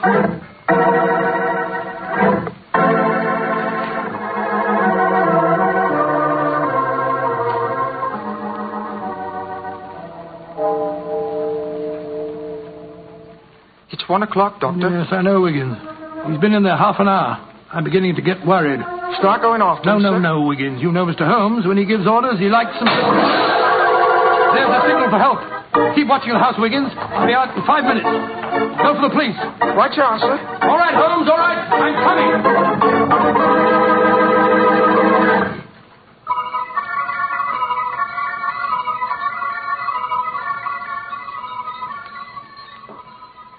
You have searched my house from basement to attic. Why do you not give up? I tell you again, there has been no one here tonight. But my friend came in here half an hour ago. I saw him, and before that, 2 other men are known to have come in here. If that is so, then where are they? 3 men cannot vanish. That's just the point, you scoundrel. Out of the way. I'm going to search this hovel again. I'm not leaving here until I find Mr. Sherlock Holmes.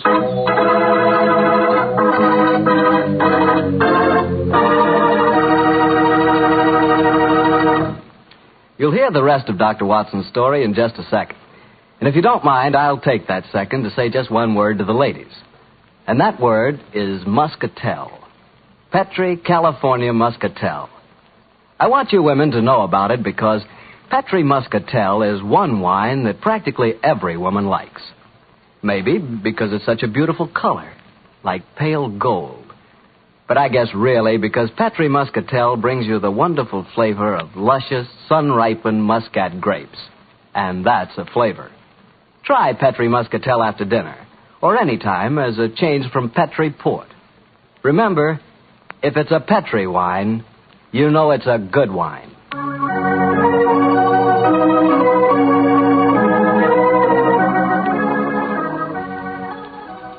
And now back to Dr. Watson and tonight's story, The Eyes of Mr. Leyton. Well, what happened next, Doctor? When you searched the house for the second time, did you find any trace of Sherlock Holmes or the two rival businessmen? No, Mr. Bartell, I'm afraid I didn't. What did you do? I told Wiggins to report the matter to the nearest police station and then rattle back to Baker Street in a hansom cab as fast as I could.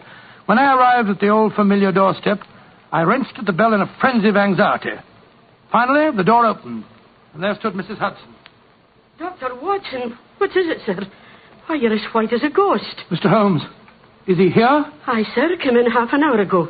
He was dressed as a sailor and was half carrying some drunken friend of his. Oh, thank heavens he's safe. I'll go up. All right, sir.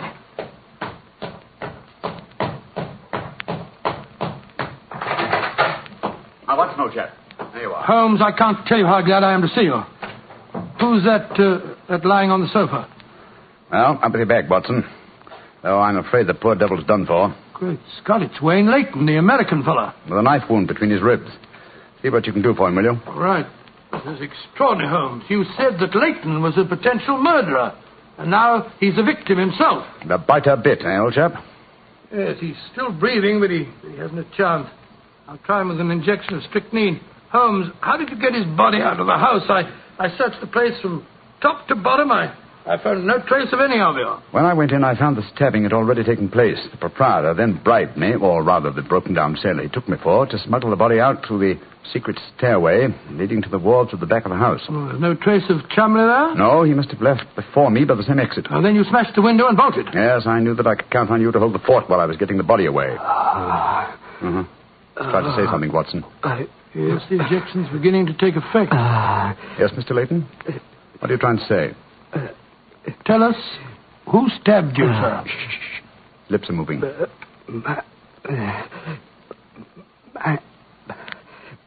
Mandalay.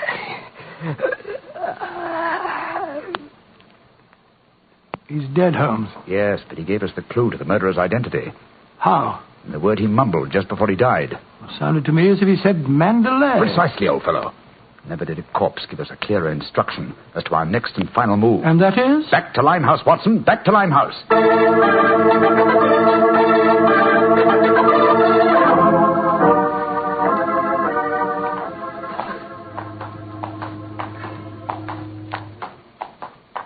Here we are. This must be the place. What's this?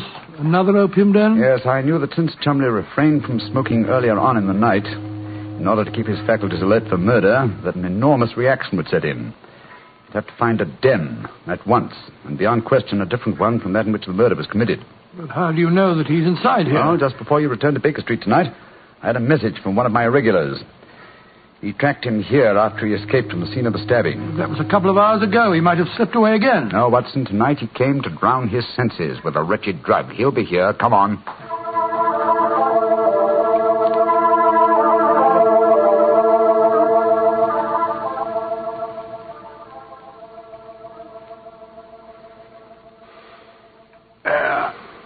That second injection of caffeine should bring him round. He's heavily drugged, but I think it'll work. Surprising what a £5 note will do, isn't it? Yes, the proprietor let us bring Chumley into his private room, and he's coming to. Who are you? What do you want? You remember me, sir? I'm Sherlock Holmes. Oh, yes, I remember you.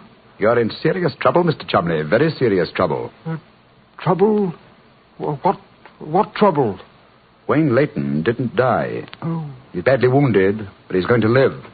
He's at Baker Street now. He wants to go to the police and give evidence. You've got to get me out of this, Holmes. I'll pay you anything. 10,000, 20,000. Why did you stab Leyton? He was in my way. I wanted the San Pedro concession. I meant to kill him, but we can fix it up now, can't we, Holmes? we can fix it up Yes, now. we can fix it beautifully, sir. As neat a murder confession as ever I listened to, Holmes. Exactly. Come along, Mr. Chumley. I think some night air will be good for you. We'll take you for a nice drive to Scotland Yard.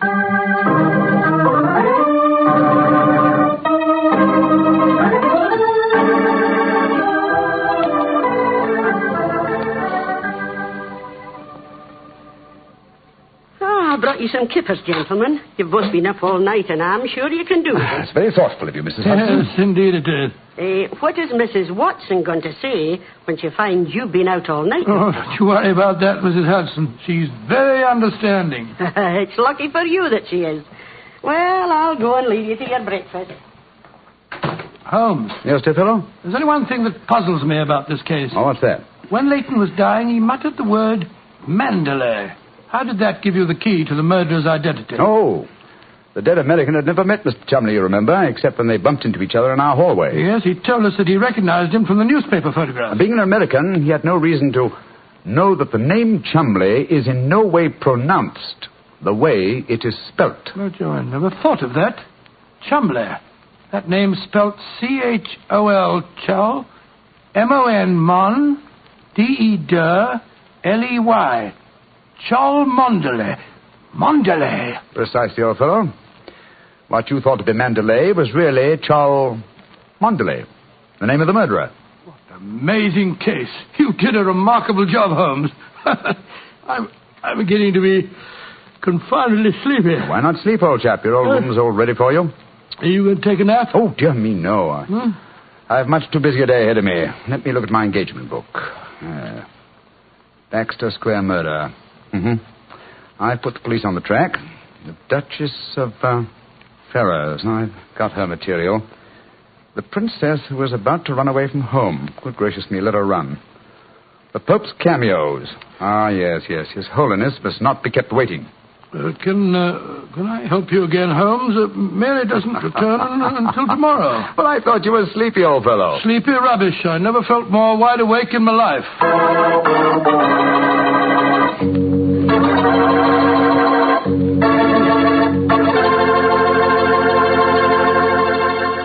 That was a swell story, Doctor. I'm glad you enjoyed it. And it was really funny when you mistook that old lady for Holmes and she slapped your face. It wasn't very funny at all. Sure it was. Come on, admit it, Doctor. Well, she did look like Holmes in disguise, you know, and you would have made the same mistake that I did. Okay. Her nose was ridiculously red, and she did look like a man. Look, Doctor, forget I ever said anything. Huh? I won't say another word. I'll keep my mouth closed forever. Oh, come on, I wouldn't do that. Mr. Bartell? Mr. Bartell? Won't you even open your mouth to finish your wine? Your Petri wine? Okay, you win. You know I'll open my mouth for Petri wine anytime. That Petri wine is always good wine. And for good reason, too. The Petri family has always owned and operated the Petri business. They've been making fine wines for 3 generations, since way back in the 1800s. That adds up to a lot of experience. Experience handed on down from father to son, from father to son. The Petri family really knows how to turn luscious California grapes into fragrant, delicious wine. And that's why, no matter what kind of wine you want, I'm sure you'll like it better if it's a Petri wine. Because Petri took time to bring you good wine. And now, Dr. Watson, what story are you going to tell us next week? Well, now, next week, Mr. Bartell, I'm going to tell you a most unusual adventure that Holmes and I had in the heart of the English countryside. It concerns a corpse, a missing revolver, and a beautiful girl who was frightened of her own shadow.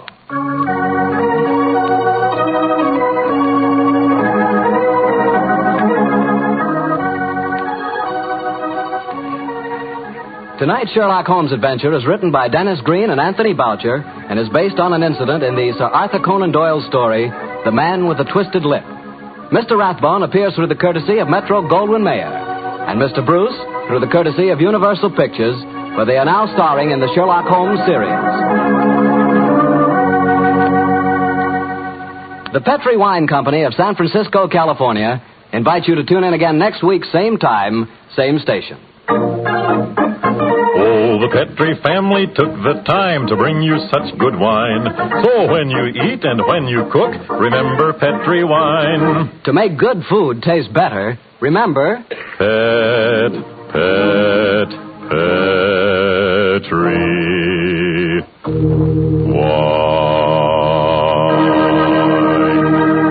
This is Harry Bartell saying goodnight for the Petri family. Sherlock Holmes comes to you from our Hollywood studios. This is the Mutual Broadcasting System.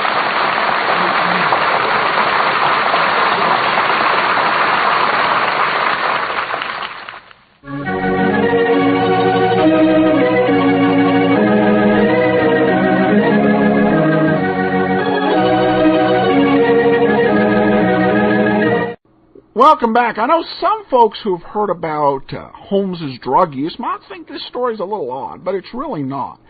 While Holmes did use some other drugs, he did express approval at going to an opium den.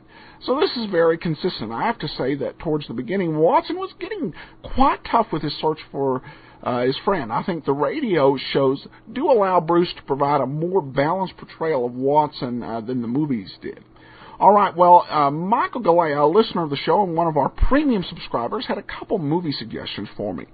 First, he suggested DOA, and that was a great suggestion. I watched it in preparation for Mr. Edmund O'Brien taking over as Johnny Dollar, and I thought it was fabulous, so I'm going to play it. He also asked over on Dragnet's Podcast Alley page whether Laura is in the public domain. While I can't easily check public domain status of films before 1950, definitively, I can say it most likely isn't in the public domain. Generally, films that are in the public domain have multiple distributors because there are quite a few public domain video companies, and they'll put out many of the same films.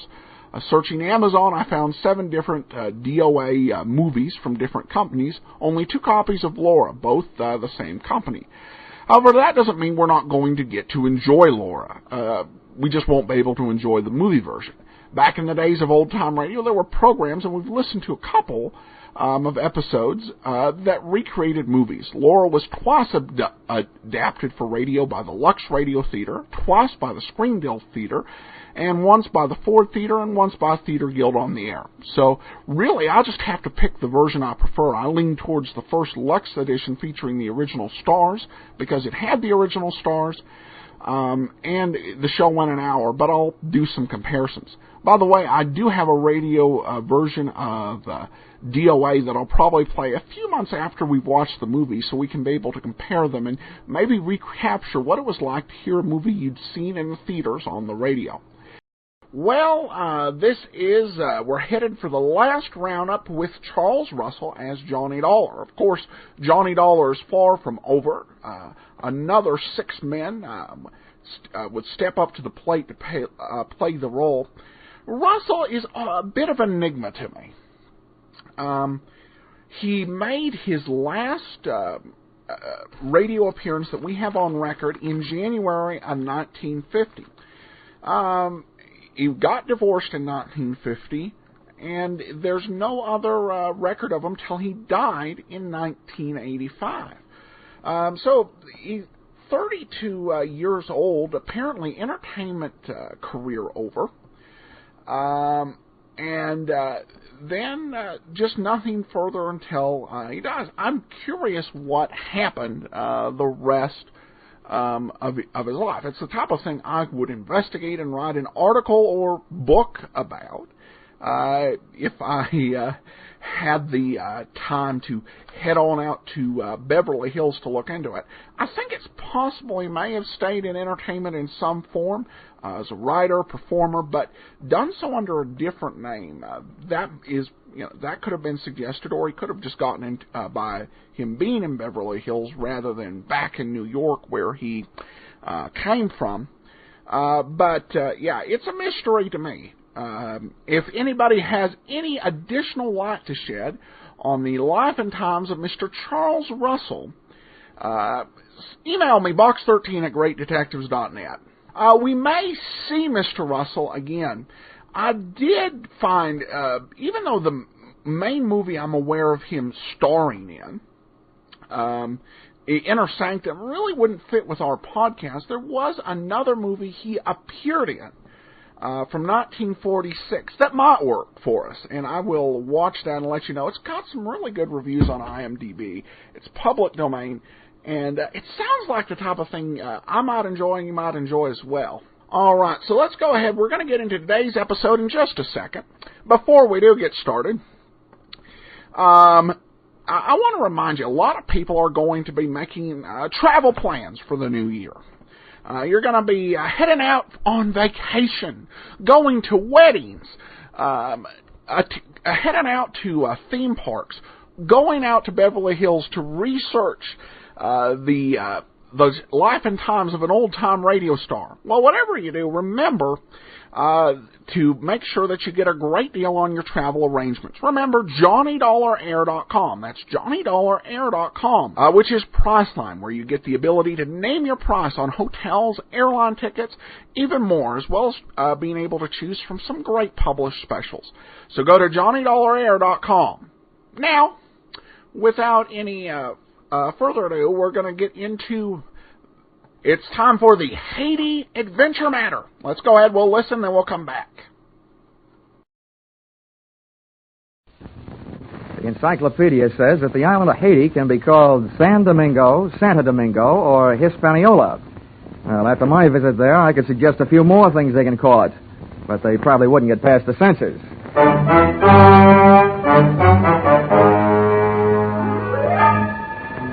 This is another in the adventures of America's fabulous freelance insurance investigator, Johnny Dollar. At insurance investigation, Johnny Dollar is only an expert. At making out his expense account, he's an absolute genius.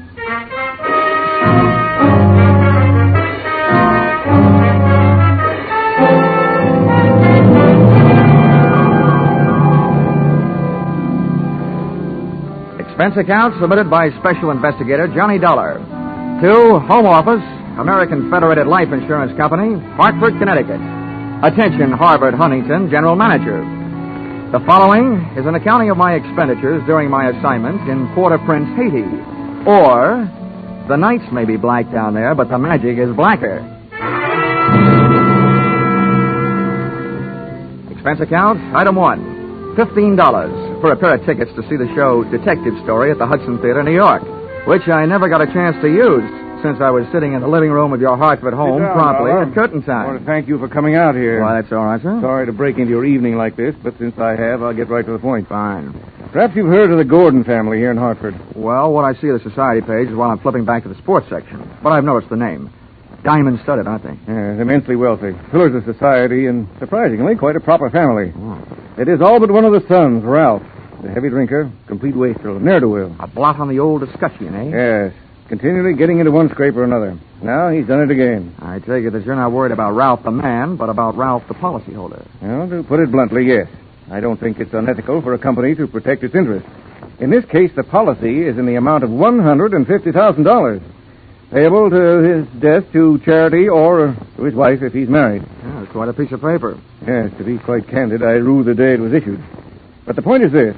Ralph Gordon, at last report, is dying aboard his yacht at Port-au-Prince, Haiti. Oh, you don't need me, Mr. Huntington. You need the Mayo Clinic. Dollar?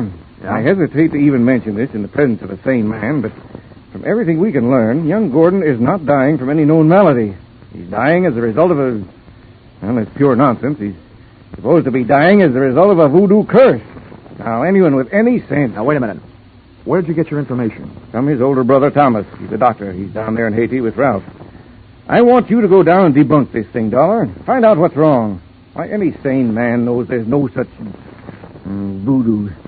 You don't believe in it, do you? No. Not unless I see it working.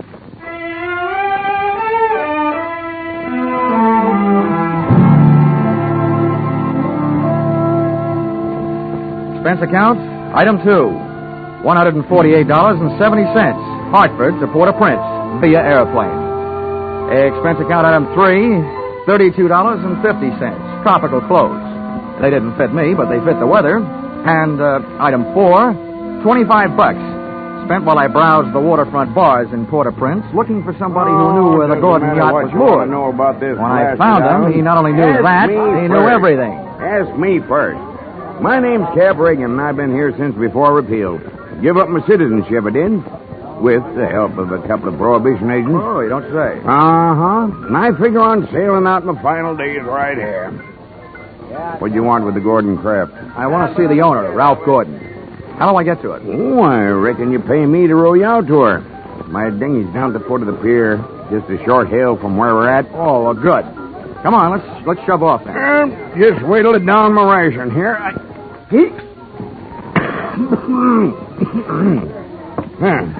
That'll put me shipshape. What'd you say you wanted with that schooner? You figuring on buying her? Thanks for the compliment, pal. Listen, if I bought a boat today, it would have to be a surplus life raft. Now, I told you I want to talk to Gordon. Friendly visit or other kind? I'm beginning to see how you know so much about this island. Well, never question, never learn. Remember that, Sonny? Yeah. Yeah, this way. Veer off to starboard.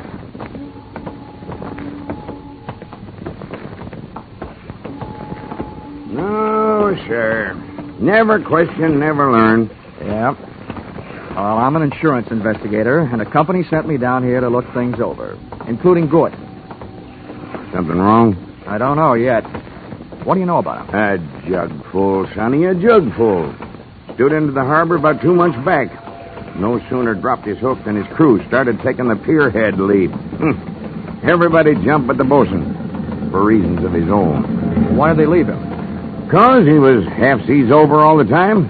You navigate with sextant, a compass, and parallel rulers, Sonny. Not with a double shot and a water chaser. You get the drift? Yeah, they were afraid to sail with him, huh? Aye, that's the line of it. And if you had ever piled into a reef, you'd feel the same. Yeah, here we are. Oh. That's my dinghy down at the bottom of that ladder. There's Gordon's yacht out there. You see her? Oh, yeah. That tug's passing the stern of her now. Yeah, say. That's a lot of boat. Yeah. She carries a suit of sail like a grain clipper. Wait till you see her close up. She's as dirty as a garbage scow.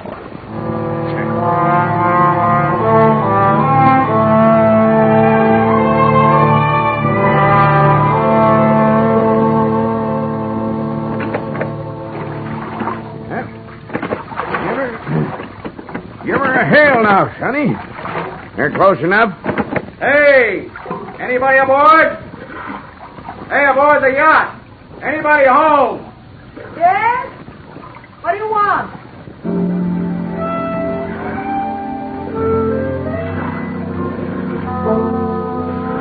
If the ship was dirty, I didn't notice.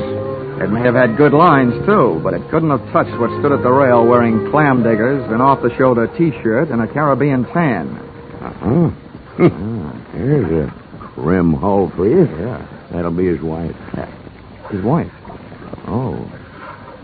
Can I come aboard? Who are you? What do you want? I'm Johnny Dollar from Hartford. I want to talk to Ralph. Oh.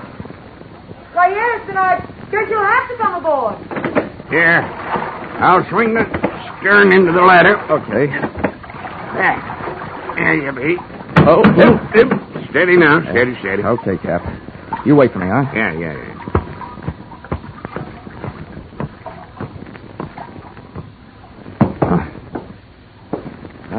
Well, how are things in Ralphie's old hometown? Cold. But not as cold as this reception. Don't let it throw you. What is it? A friendly drop-in? Business? Or just plain snooping?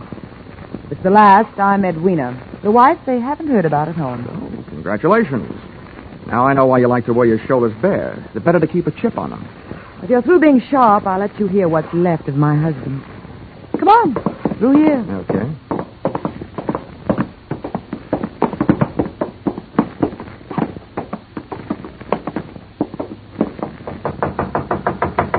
Hey, Ralph.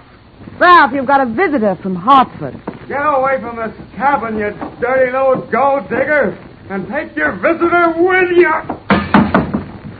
Wine's all gone. Why don't they send another case of wine? There you are, chum. You've got the door locked. It'll stay that way till he runs out of wine. You heard enough? Yeah. Enough to know how you acquired your charming attitude. Forget it. I walked into it with my eyes wide open. Let's get back out on deck. The light's better for throwing bobs at each other. Yeah, sure. Sounds like fun.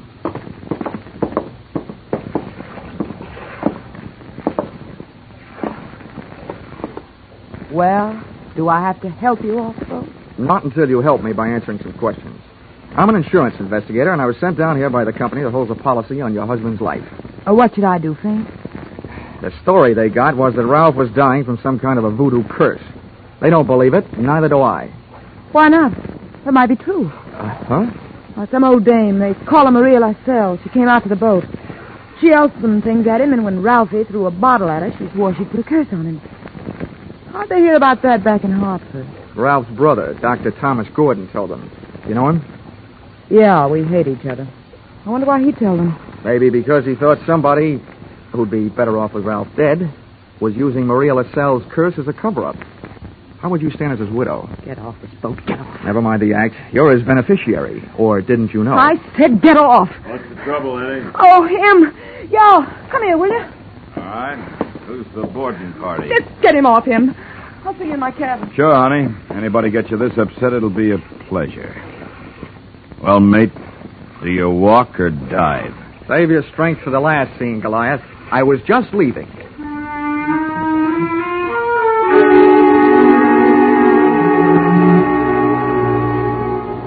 Expense account, item 5, $3. Paid to Cap Regan as water taxi fare. Item 6, 80 cents. Land taxi fare to Hotel Francois. An up-at-the-heels hangout for not only the best in tourists, but also Brother Thomas Gordon, M.D.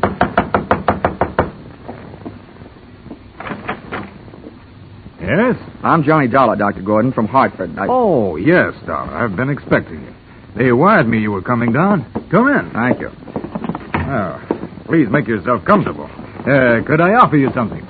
Nothing but some brotherly advice. Why, certainly. You know, I feel like a stupid fool for not being able to handle this thing myself. So now that you're here, you call on me for anything. Have you seen Ralph? I tried to, but he locked himself in his cabin. Tell me, as a medical man, how do you digest this voodoo curse story? Why, it's ridiculous. Good heavens, this is the 20th century. I do think that science doesn't know everything it would like to know about voodoo and black magic. There are stories supposedly true, but any victim would have to have a highly susceptible mind. Now, I know my brother, Mr. Dollar. His mind is susceptible only to his own whims and fancies. Well, then what's the matter with him? Well, that's it. I don't know. He's drawn within himself. He seems to be searching almost insanely for escape through alcohol. Hasn't anybody thought of putting him on the wagon? It's a horrible idea, but I've heard it works. I don't think this is the time for it. He's suffering mentally and needs release. Well, that leaves us with only one thing to think about. No matter how thin you cut it, it's still voodoo.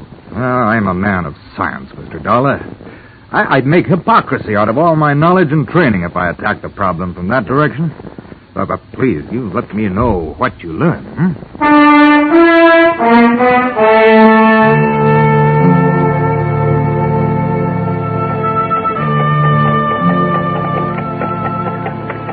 Expense account, item 7, $4. Rental of horse and cart in which my walking tourist guide, Cap Regan, and I jolted out of town in search of Maria Lascelles. Something made me feel like I was riding my last mile in a tumbril en route to the guillotine. The moonlight was fighting a losing battle against an army of storm clouds that were sweeping in. And then to make it worse, I heard a drum. You there, Sonny? Yeah, sort of a tired Gene Krupa. Means we're getting close to Maria's headquarters. Is she the only one around here? Yep. None of the good hoogans performs in her territory. She's too mean. Oh, great. What's the matter? We're here. That's the path. Over there by that gnarled old tree. From here on, you plot your own course. This is close enough for me. Oh, me too. Well, how do I know I can't put a curse on her? I've never tried. Smooth sailing, Sonny. The path ran along the edge of a field of sugarcane. On the other side was a solid wall of jungle. First, I smelled some feathers burning. Then I heard the chant. There was an opening in the wall of jungle that led to a small clearing, and just before the moon was smothered by another cloud, I saw a shack. Little clouds of smoke curled out through an open door, and I could see the glow of a fire on the floor inside. Maria! I want to talk to you. Who is it? Comes to the house of Maria. My name wouldn't mean a thing to you, but what I have to say will. Can I come in? Andre! What is this word of so great importance to stop Maria? All I know about voodoo is I don't believe it. Papa Legba! I've come to you because I haven't gotten any answers from anybody else. I want to know what's behind this so-called curse you put on Ralph Gordon. You don't believe? You like me make you believe, eh? Ralph Gordon, he died tonight in the wind and rain. And for you, I have magic now. Look, regard my fire. You will see, you will believe this book. Voila! Billy!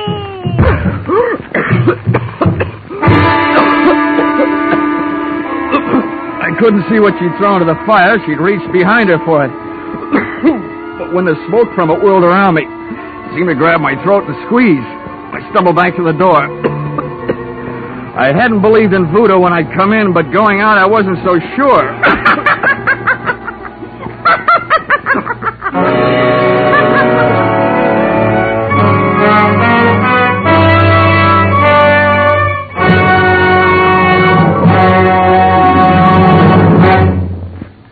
In just a moment, we'll return to the second act of Johnny Dollar. But first, the two Orange Bowl teams, Santa Clara and Kentucky, will be honored by Vaughn Monroe and his CBS Caravan tonight. Vaughn and his great band will play favorite songs of the two Orange Bowl teams. Be sure to hear Vaughn Monroe's Caravan, followed by the Gene Autry Show on most of the same CBS stations tonight and every Saturday night. Now, with our star, Charles Russell, we return to the second act of Yours Truly, Johnny Dollar.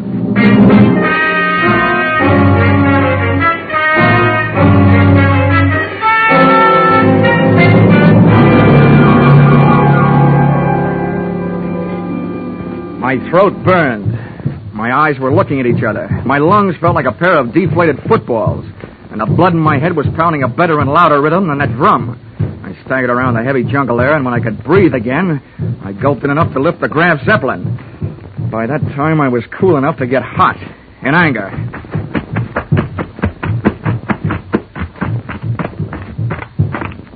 When I got back to the shack, Maria had either disappeared into space or flown the coop. The atmosphere was not quite deadly, and I crossed over to where she had been squatting. She hadn't left much of what she'd smoked me out with, but she'd left enough to swing things back from the world of black magic into the world of logic. A few shreds of photographic film on the dirt floor. And film, made of cellulose and nitrates, not only takes pictures, it puts out nitric oxide and nitrogen dioxide when it's burned. A combination that would live up to the demands of any gas chamber.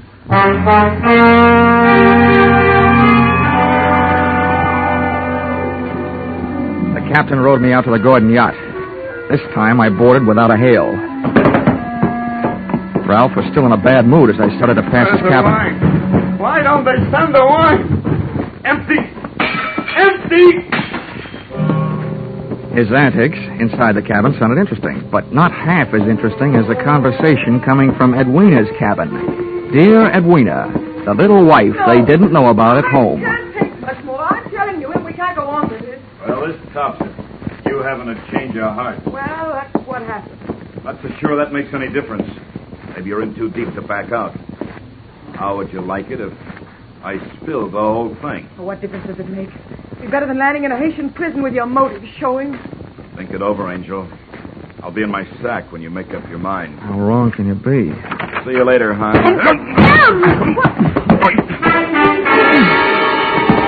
Since I've been on the receiving end of so many surprise sluggings, this was almost a pleasure. What are you doing on this ship? Get off. Oh, no. None of that intriguing conversation I just heard. How much did you hear? If I added it to that gas assault Maria LaSalle threw at me, it'd be enough to nail you and Loverboy here for conspiracy to commit murder. Well, I don't know what you're talking about. Well, the point is, I know what you two were talking about. Oh, listen to me. You've got to believe me. I don't have to. But try me anyway. Well, I admit that him and I... Well, it was because Ralph turned into a wino after we were married. Oh, well, this probably marks the first time in history that an icicle melted in Port-au-Prince. Please let me finish. When my marriage went to pieces, I had to do something or go crazy. To see Ralph drinking up all the champagne on the island was just more than I could take. I was going to divorce him and leave with him, but we weren't going to murder him. Chapter 1 has so many holes in it would have been printed by a punch press. You don't worry about landing in prison with your motive showing when all you're planning is divorce. Oh, yes, you do when people are waiting for your husband to die under mysterious circumstances. That's why I was trying to make him go away. If Ralph died, who'd look any farther than the erring wife? Can you lock this cabin from the outside? Yeah? What are you going to do? You're not going to lock me in? No, just your playmate. You're coming with me. Where? To Maria Lascelles. I want to catch your reaction when she sees you. You don't believe me. No. With $150,000 at stake, I don't even believe myself.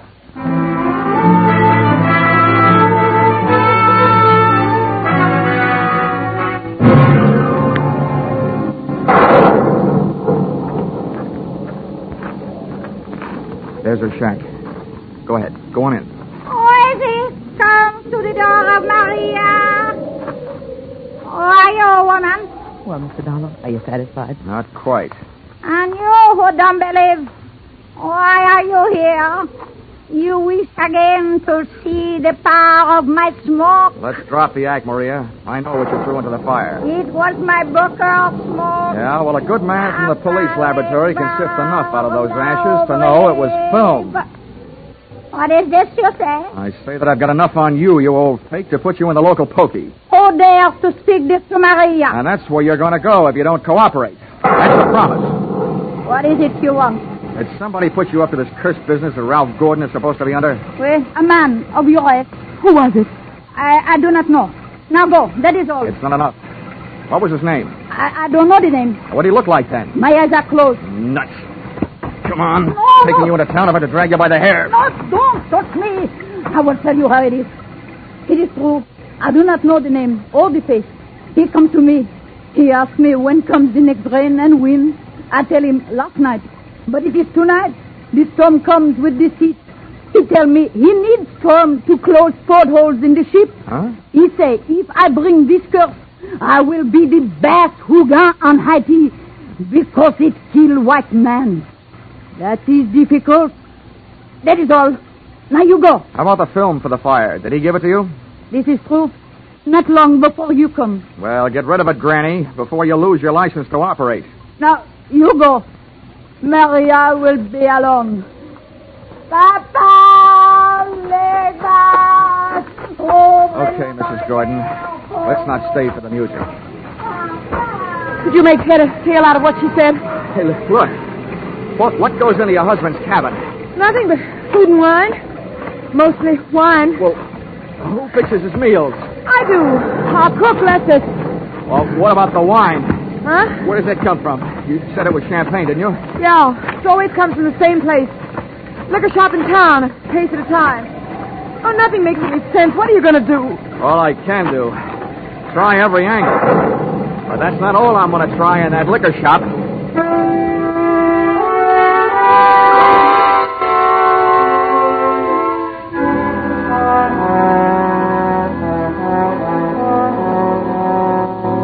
Expense account, item 8, $4.50. 2 quarts of rum, the purchase of which helped loosen the tongue of the proprietor who had been supplying Ralph Gordon champagne. Which wine? A case at a time, packed in dry ice. There is And no the doubt. words that poured out weren't exactly intoxicating, but they sent me staggering to the nearest phone.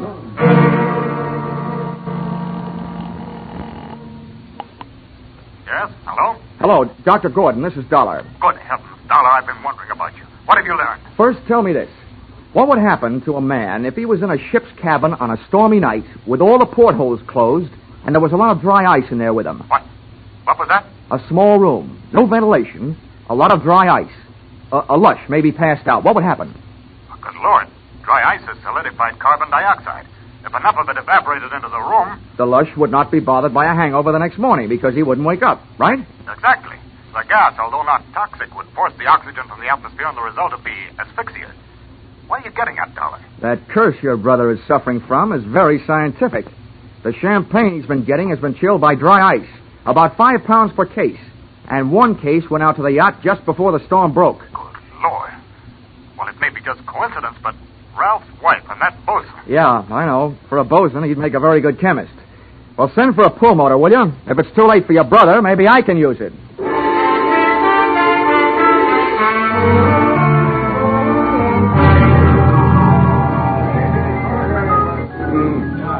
I'm a flying fish sailor. I hail from Hong Kong. Hey, Cap. Blow, Cap. blow. Come on, Cap. Ahoy, Sonny. Send him around, George, from a shipmate and me. This is rum Never weather, mind the round, Sonny. Cap. You gotta row me out to that yacht again. Huh? What do you take me for, a blasted galley sleeve? Come on, My back Cap. is about I'm in a broke hurry. now from all the rowing in this... $20. In this... What'd you say?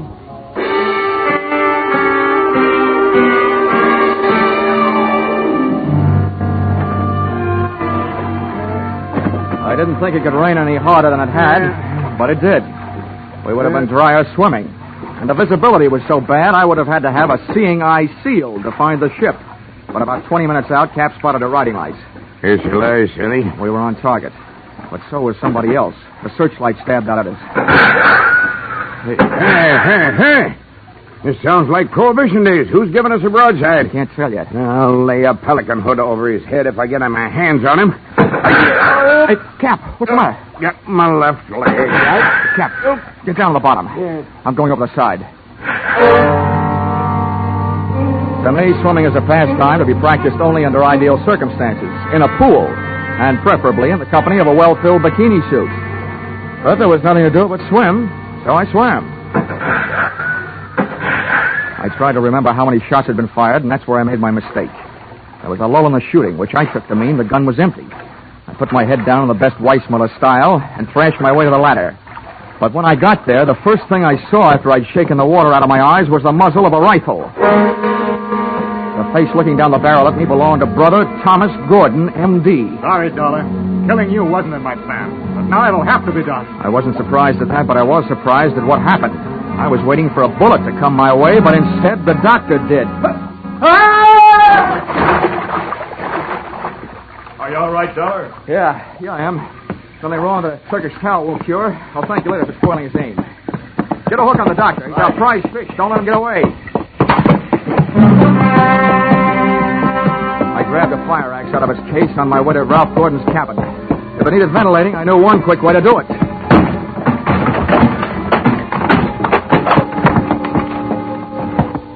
I didn't check for oxygen. I took a deep breath, held it, and went in. The cabin was littered with wine bottles, and in one corner, in an open case, was the dry ice that was in the process of cooling Gordon off for good. He was stretched out on his bunk. I hefted him to my shoulder and used the last of my breath getting him out of there.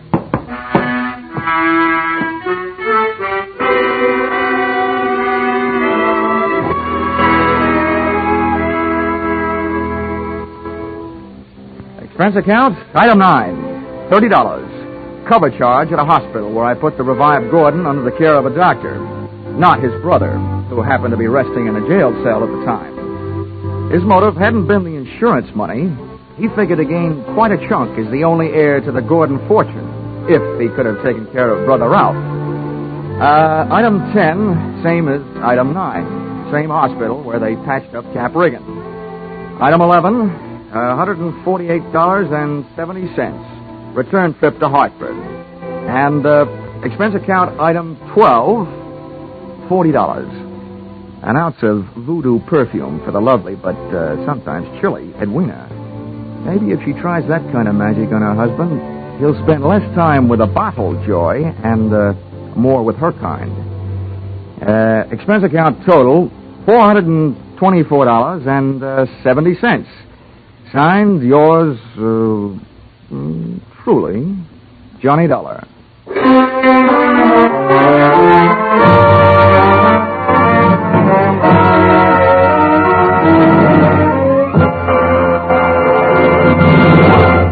Yours truly, Johnny Dollar, stars Charles Russell. Tonight's script by Paul Dudley and Gil Dowd was produced and directed by Ralph Rose. Featured in the cast were Betty Lou Gerson, Sylvia Sims, Ben Wright, Ken Christie, Howard Culver, Dawes Butler, and Tim Graham. The special music is written and conducted by Leif Stevens.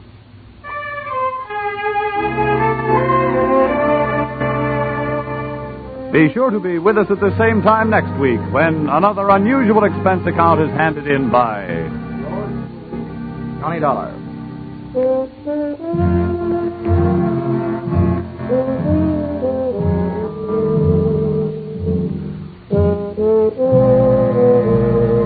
Were you right? Were you wrong? Did you know it was Buster Keaton playing Sing It Again's Phantom voice these last few weeks? Well, now there's a new Phantom riding the airways on Sing It Again. And for identifying him tonight, some CBS listener can win $50,000 in cash and prizes, radio's largest jackpot. Phone calls go out from coast to coast, so be ready for the new Phantom when Sing It Again comes your way over most of these same CBS stations later tonight. Now stay tuned for Vaughn Monroe's Caravan, which follows over most of these same CBS stations. This is CBS, where yours truly, Johnny Dollar, meets adventure every Saturday night, the Columbia Broadcasting System.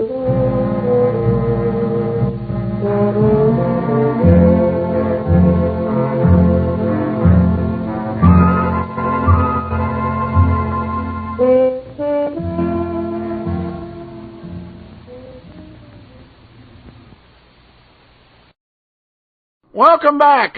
Johnny Dollar, marriage counselor. I like that. And I'm referring to the perfume on the expense account.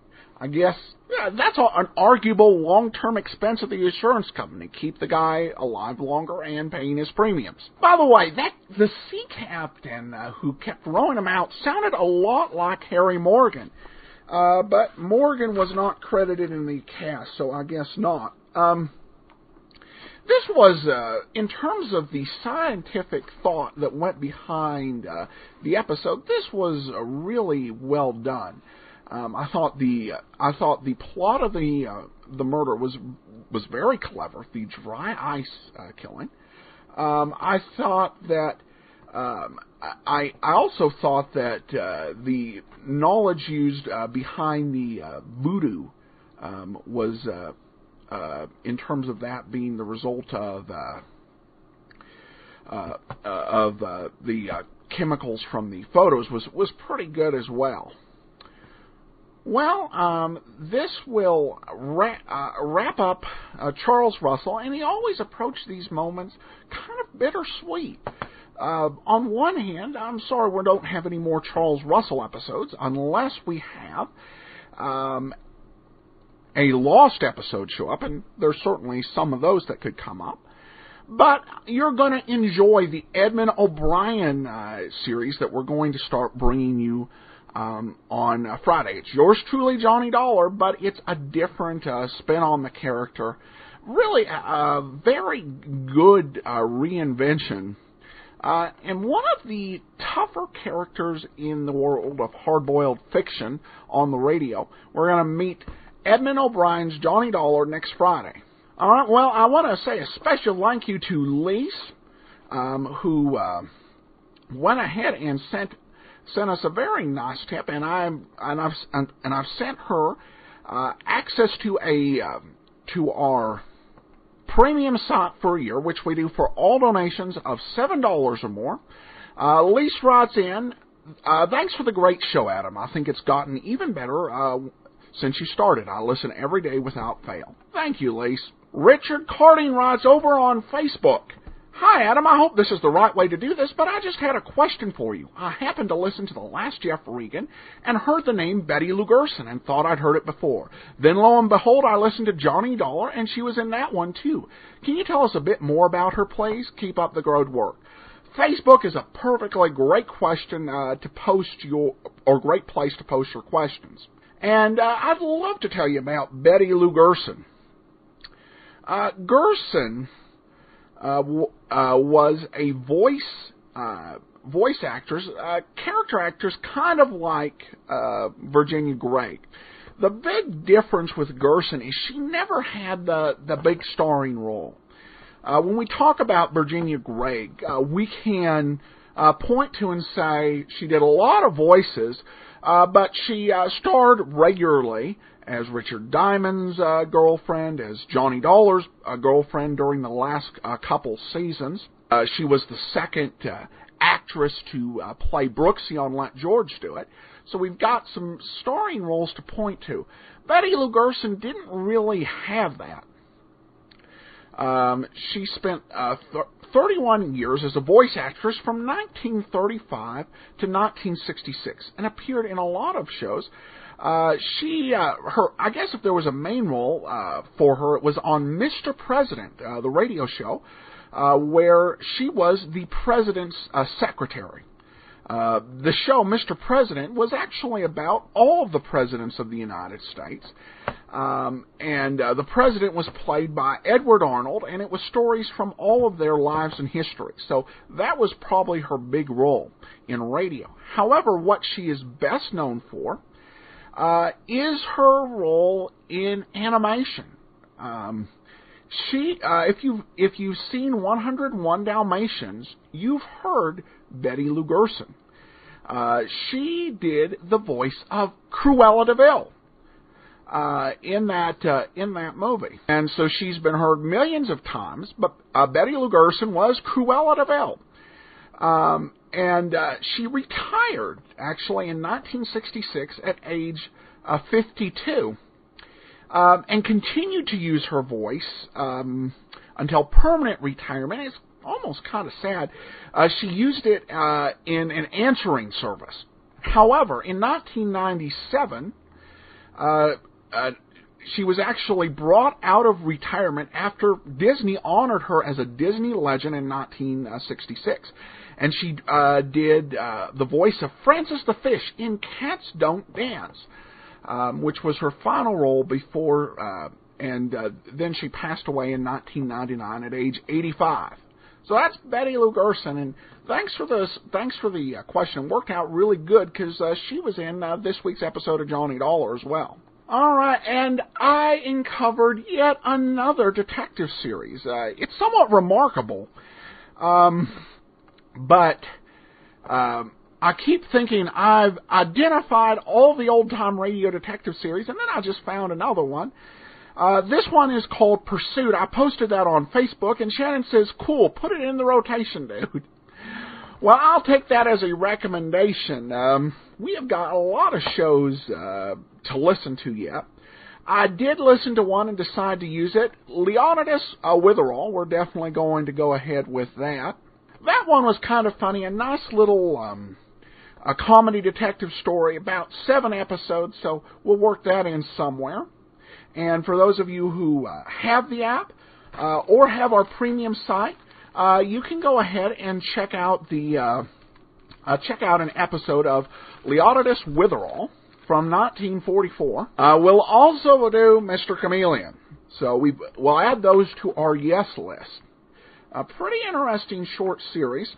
But we'll go ahead and we'll wrap up today's show. We'll be back on Monday with another episode, with an episode of Box 13, and be sure to listen on Friday. We'll be premiering Edmund O'Brien as yours truly, Johnny Dollar, and you won't want to miss it. From Boise, Idaho, this is your host, Adam Graham, signing off.